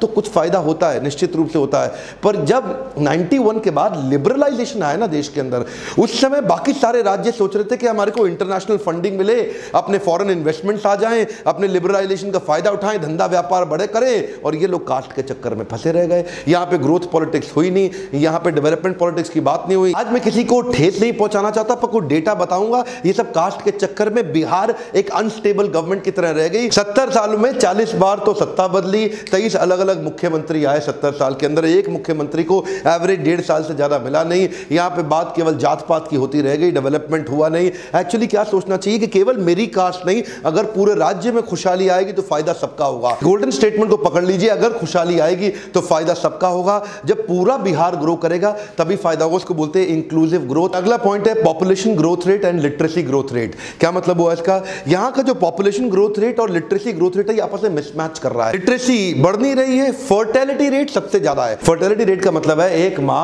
एवरेज सबसे ज्यादा अपने जीवन काल में बच्चों को जन्म बिहार की मां देती है। बाकी बहुत सारे राज्य ऐसे हैं जहां पे पढ़े लिखे राज्य हैं, वहां पे एक मां 2 से ज्यादा बच्चों को नहीं जन्म देती है, पर बिहार का सबसे ज्यादा। बिहार में भी 2 हिस्से हैं, एक जहां पे बिल्कुल पिछड़ी हुई जाती है, ना बिल्कुल पढ़ाई नहीं किया, बिल्कुल शिक्षा नहीं है, ज्ञान नहीं है, वहां एक मां 4 से 5 बच्चों को जन्म दे रही है, और जहां थोड़ी बहुत पढ़ाई करी गई वहां 3 बच्चों को। इसके कारण क्या हुआ, पॉपुलेशन बहुत ज्यादा और एजुकेशन बहुत कम। ध्यान दीजिए, कम ऑन, पॉपुलेशन सबसे ज्यादा तेज बढ़ा रहा है बिहार और एजुकेशन सबसे कम है, क्योंकि लिटरेसी रेट यहां पे 63% के नजदीक रह गया। बिहार का लिटरेसी रेट यानी कि जो पढ़ाई का, शिक्षा का दर है, सबसे कम है। नालंदा यूनिवर्सिटी जो विश्व की सबसे पहली, सबसे पॉपुलर, उसके होने के बावजूद, सबसे ज्यादा आईएएस प्रोड्यूस करने के बावजूद, यहां का एजुकेशन का जो एवरेज स्तर है ना, वो अच्छा नहीं हुआ। जो बहुत ही मेधावी, बहुत बुद्धिमान छात्र हैं, वो सबको छोड़ के आगे निकलने की कोशिश तो कर रहे हैं बिहार के अंदर, लेकिन वो कोशिश बहुत कम लोगों के अंदर है और बहुत सीमित जगह पे है। उसके नए एवेन्यूज नहीं खोले जा रहे। अगला मेरा पॉइंट है education and employability is directly proportionate to earnings. इसका क्या अर्थ हुआ, समझिए बात को। पॉपुलेशन से असर आता है एजुकेशन पे, एजुकेशन से असर आता है एम्प्लॉयबिलिटी पे। अब क्योंकि पॉपुलेशन बहुत ज्यादा है तो एजुकेशन उतनी हो नहीं पा रही है कवर, और उसके कारण एम्प्लॉयबिलिटी नहीं आ रही, क्योंकि स्किल बिल्डिंग एक्चुअल बिहार के अंदर जितनी होनी चाहिए थी वो हुई नहीं। अब थोड़े से कुछ आंकड़ों को देखते हैं इस पर कैपिटा इनकम के चार्ट को। 1950 से 51 तक बिहार का 204 रुपए था और पूरे देश का 265 था। 2013 तक बिहार बढ़ के 28,000 तक पहुंचा, लेकिन इतने में भारत बढ़ के 75,000 पे पहुंच गया। जिस स्पीड पे पर कैपिटा इनकम बिहार में बढ़ती है, उससे कई गुना ज्यादा स्पीड पे ऑल इंडिया एवरेज आगे बढ़ जाती है। उनमें भी कुछ स्टेट्स हैं जो बहुत तेज आगे हैं, जैसे कि गोवा है और यूनियन टेरिटरीज में दिल्ली है। उसके बाद सिक्किम, हरियाणा, केरला, महाराष्ट्र, कर्नाटका। यहां पे एवरेज आदमी की इनकम बहुत अच्छी, लेकिन बिहार में एवरेज इनकम केवल 31,000 रुपया रह गई साल की। सिर्फ समस्या ही नहीं है, बहुत सारी अपॉर्चुनिटीज भी हैं, लेकिन यहाँ एजुकेशन पे फोकस और एटीट्यूड का बदलाव बहुत जरूरी है बिहार के अंदर। अनिल अग्रवाल तो आप जानते ही है ना, वेदांता ग्रुप के मालिक, केन्स वेदांता, आज one of the top 10 Indian rich people इनकी लिस्ट में इनका नाम आता है। ये बिहार से निकल के आए हैं। रविंद्र कुमार सिन्हा को नहीं जानते आप, SIS सिक्योरिटी इंटेलिजेंस सर्विस, सबसे बड़ी देश की सिक्योरिटी कंपनीज, इनके IPO भी निकले और इनफैक्ट इनकी कंपनी बहुत तेज ग्रो कर गई। बहुत सारे ऐसे व्यापारियों को जरूरत है जो एम्प्लॉयबिलिटी जनरेट करके दे सके। वो मानसिकता से बाहर आना है कि भैया सरकारी, मेरे को तो सरकारी, इस मानसिकता से बाहर निकल के वो सारी बिजनेस और ग्रोथ अपॉर्चुनिटीज प्रोड्यूस करनी है। सबसे ज्यादा ग्रोथ वही होगी, लेकिन मैं वहां ध्यान देना चाहता हूं जहां कोई ध्यान नहीं देना चाहता, इसलिए मैंने बिहार पे केस स्टडी बनाया। क्यों नहीं, बिहार जो पंजाब से आगे हुआ करता था एक समय पे, आज पंजाब 3 गुना ज्यादा इकोनॉमी ग्रो कर गया बिहार के मुकाबले पिछले 40-50 सालों के अंदर। क्यों हुआ ऐसा? आज एवरेज एज के मुकाबले में बिहार में यंगेस्ट पॉपुलेशन है, सबसे ज्यादा यंग पॉपुलेशन पूरे देश की आज बिहार में मानी जाती है। इतना यूथ है, सबसे ज्यादा हार्ड वर्किंग पॉपुलेशन के मामले में बिहार का नाम आता है। बिहार में बहुत सारी अपॉर्चुनिटीज और पॉसिबिलिटीज है, बहुत सारी ग्रोथ की। पहला मेरा आपको केवल ये सुझाव है, अपने होराइजन को बड़ा करें और पॉसिबिलिटीज पे फोकस करें। मैं लीडरशिप फनल ऐसे ही लोगों के लिए बनाने का प्रयास किया जिनको बिजनेस का नॉलेज अंडरस्टैंडिंग नहीं, लेकिन देखते ही देखते 6 महीने में नेक्स्ट लेवल पे जाते हैं। ऐसा नहीं कि मैं आपको कह रहा हूं कि लीडरशिप फनल ही आपके लिए सुझाव है, पर मैं इतना जरूर कहूंगा कि लर्निंग पे फोकस करिए, तभी अर्निंग बढ़ेगी। आपसे अगला प्रश्न पूछना चाहता हूं, किस और राज्य की केस स्टडी आप मुझसे चाहते हैं समझना, नीचे कमेंट बॉक्स में लिखिए। कौन से और स्टेट के ऊपर केस स्टडी बना सकूं। बिहार को आगे लेके जाना न केवल मेरी बल्कि इस देश में हर व्यक्ति की जिम्मेदारी है। बिहार के लोगों तक, हमारे प्यारे भाइयों तक ये वीडियो को पहुंचाइए ताकि उनके अंदर शायद हो सकता है ये इंस्पिरेशन की चिंगारी जाग जाए। आपका वीडियो शेयर करना बड़ा महत्वपूर्ण है, क्योंकि अगर आप शेयर करेंगे तो लोग वीडियो देखेंगे, क्योंकि आपके शेयर करने में बहुत वैल्यू है। इसलिए इस वीडियो को पूरे बिहार के मेरे सारे भाइयों तक पहुंचाइए ताकि उनके अंदर इंस्पिरेशन की एक चिंगारी जागे। अगर मेरे एजुकेशन बेस्ड वीडियो से अगर आपकी इतनी सी भी मदद होती है तो लाइक जरूर करा करिए। आपके लाइक से मुझे पता चलता है कि आपको इस प्रकार की वीडियोस पसंद है। मैं सोचता हूं कई प्रकार के लोगों पे वीडियो बनाऊं, गुजराती पे बनाऊं, कभी सोचता हूं सिंधी पे बनाऊं, मारवाड़ी पे बनाऊं, कितनी तरह की केस स्टडीज बनाने का मेरा मन करता है। पर एक बात रिक्वेस्ट करूंगा, अपने आसपास हर व्यक्ति से सब्सक्राइब कराइए और कम से कम बिहार के अंदर हर आदमी को बोलिए सब्सक्राइब करने के लिए। बिहार की पॉपुलेशन आज 10 करोड़ की है, one of the largest populated state in the country, जिसकी अगर ग्रोथ हो गई तो पूरा देश बदल जाएगा। मेरे साथ जुड़े रहने के लिए, वापिस आके हर वीडियो को देखने के लिए प्रेम पूर्वक हर बार की तरह फिर से इस बार आप सबका बहुत बहुत धन्यवाद।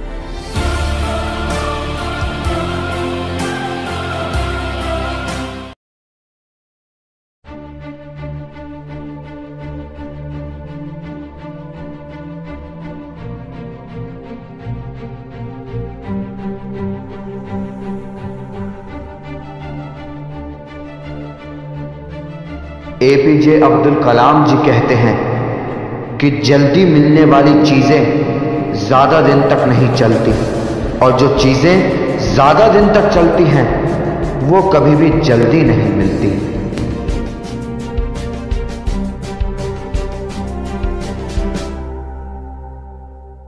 महान वैज्ञानिक बल्ब आविष्कारक थॉमस एडिसन कहते हैं कि हमारी सबसे बड़ी कमजोरी बीच में ही हार मान लेना है। सफल होने का सबसे निश्चित तरीका है कि हमेशा एक बार और प्रयास करना है।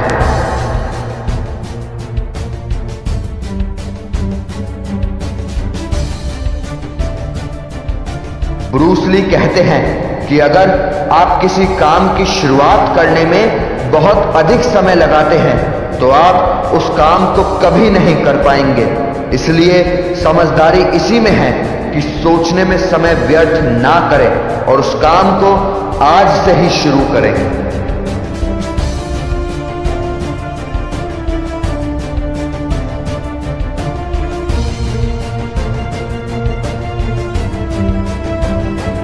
रतन टाटा कहते हैं कि मैं सही फैसले लेने में यकीन नहीं करता, बल्कि फैसले लेकर मैं खुद उन्हें सही कर देता हूं।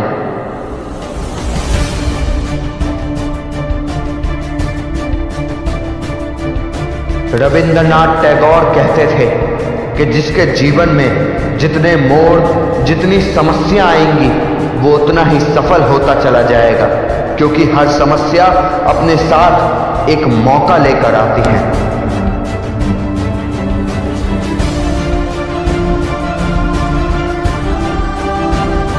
किसी ने स्वामी विवेकानंद जी से पूछा कि आप इतने बड़े हैं, आप इतने सशक्त हैं, फिर भी नीचे क्यों बैठते हैं? स्वामी विवेकानंद जी ने मुस्कुराकर बड़ा ही खूबसूरत जवाब दिया। उन्होंने कहा कि नीचे बैठने वाला आदमी कभी भी गिरता नहीं है।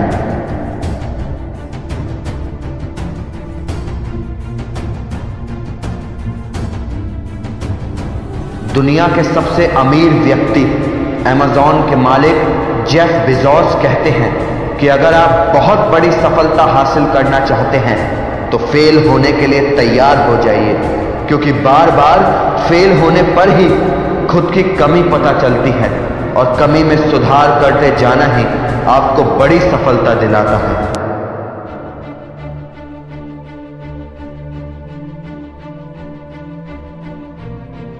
फेसबुक के मालिक मार्क जकरबर्ग कहते हैं कि जीवन की लड़ाई में हमेशा तेज या शक्तिशाली व्यक्ति ही नहीं जीतता, बल्कि जीतता वह है जो ये सोचता है कि वो जीत सकता है।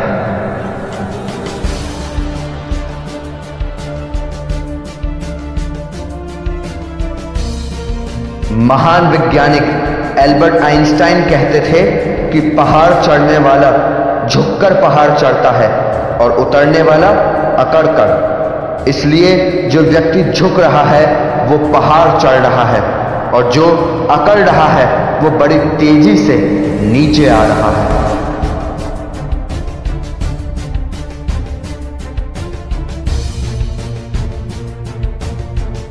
महान विचारक राजनीतिज्ञ कौटिल्य चाणक्य जी कहते थे कि जब भी आप कुछ करने की सोचते हैं तो इन 3 चीजों पर ध्यान दें। पहला, क्षमता। आप उस काम को कितनी देर बिना थके कर सकते हो और कैसे अपनी काम करने की क्षमता बढ़ा सकते हो। दूसरा, गति। आप उस काम को करने के सरल तरीके खोजें जिससे आप उसे तेजी से कर सकें। और तीसरा, दिशा। आपको पता होना चाहिए कि आप सही दिशा में काम कर रहे हैं या नहीं। अगर नहीं तो आप भटक जाएंगे और आपको कुछ हासिल नहीं होगा। इन बातों को ध्यान रखिए और अपने जीवन में उन्नति पाइए। जय हिंद, जय भारत, वंदे मातरम।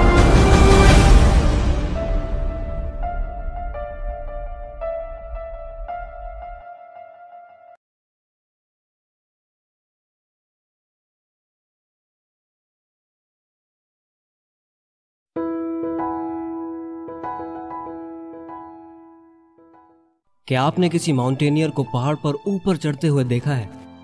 क्या वो अपने साथ भारी भरकम बोझा लेकर ऊपर चढ़ता है या सिर्फ जरूरत की चीजों के साथ आगे बढ़ता है? डेफिनेटली वो सिर्फ उन चीजों को लेकर ऊपर चढ़ता है जो जरूरी हैं और ऊपर चढ़ने में सहायक हैं। क्या हो अगर वो फालतू की चीजें भी अपने ऊपर लोड कर ले, तब क्या वो ऊपर चढ़ पाएगा? क्या वो उस ऊंचाई को हासिल कर पाएगा जिसे वो छूना चाहता है? नहीं कर पाएगा ना। यही बात हमारी जिंदगी में भी लागू होती है। अगर हमें ऊपर, बहुत ऊपर उठना है, हमें अपने बिजनेस में नंबर 1 बनना है, हमें अपनी जॉब में एक्सेल करना है, हमें अपनी कंपनी का बेस्ट सेल्समैन बनना है, अपनी क्लास में फर्स्ट आना है, अपने खेल में माहिर बनना है, तो हमें अपने ऊपर से फालतू चीजों का बोझ हटाना होगा। फालतू चीजें? कौन सी फालतू चीजें? ध्यान देंगे तो आपको कई ऐसी चीजें नजर आ जाएंगी जो फालतू हैं, जो आपको ऊपर उठने से रोकती हैं। आपके नकारात्मक विचार, आपका आलस, आपके अंदर का डर। अपने भीतर झांकिए तो सही, आपको ऐसी कई बेकार की चीजें दिख जाएंगी जिनसे अगर आप छुटकारा पा लें तो आपको शिखर पर पहुंचने से कोई रोक नहीं पाएगा। क्या ये करना आसान है? नहीं। आसान होता तो सब शिखर पर होते और फिर शिखर की कोई वैल्यू ही नहीं रह जाती। ऐसा करना आसान नहीं है, बल्कि कहना चाहिए कि ऐसा करना मुश्किल है, क्योंकि हम बरसों से लाइफ के एक सेट पैटर्न में बंधे हुए हैं। हमारा सोचने का एक तरीका है, काम करने की एक आदत है। ये सब रातों रात नहीं बदल जा सकता, पर जरूरी इस बात को समझना है कि इसे बदला जा सकता है। इसे बदला जा सकता है कि हम कैसे सोचते हैं, इसे बदला जा सकता है कि हम कितनी मेहनत करते हैं, इसे बदला जा सकता है कि हम कितनी हिम्मत दिखाते हैं। और अगर आप आज तक उस चोटी पर नहीं पहुंचे जिस पर पहुंचना चाहते हैं, तो आपको इसे बदलना ही होगा। वरना अगर आप अभी भी वही करते रहें जो आज तक करते आए हैं, तो आपको अभी भी वही मिलता रहेगा जो आज तक मिलता आया है। क्या आपको जिंदगी भर डिससेटिस्फाइड रहना है? क्या आपको इस दुख के साथ चले जाना है कि जो चाहा वो किया नहीं, या इस खुशी के साथ जीना है कि मैं जो चाहता हूं वो पाकर रहता हूं? जिंदगी रूपी माउंटेन के शिखर पर पहुंचने के लिए आपको भी खुद को हल्का करना होगा। मिटाना होगा अपने अंदर की नकारात्मकता को, खत्म करना होगा उस आलस को जिसने आज तक आपको रोके रखा है, हराना होगा उस डर को जो आपको अपने दिल की आवाज सुनने से रोकता है। एक बार ऐसा करके देखिए और फिर आप जान पाएंगे कि सचमुच ये जिंदगी कितनी खूबसूरत है। शायद आप सोच रहे होंगे कि ये किया कैसे जाए। जानते हैं, ये सब पढ़ने के बाद बहुत से ऐसे लोग होंगे जो यही सोचेंगे, और उसके बाद क्या होगा? कुछ नहीं, वही पुरानी रूटीन, वही पुरानी लाइफ, वही मीडियोक्रिटी, वही बोझ जिसे लादे लादे वे अपनी जिंदगी गुजार देंगे। लेकिन कुछ एक ऐसे लोग होंगे जो इस प्रश्न की ये कैसे किया जाए को यूं ही नहीं जाने देंगे।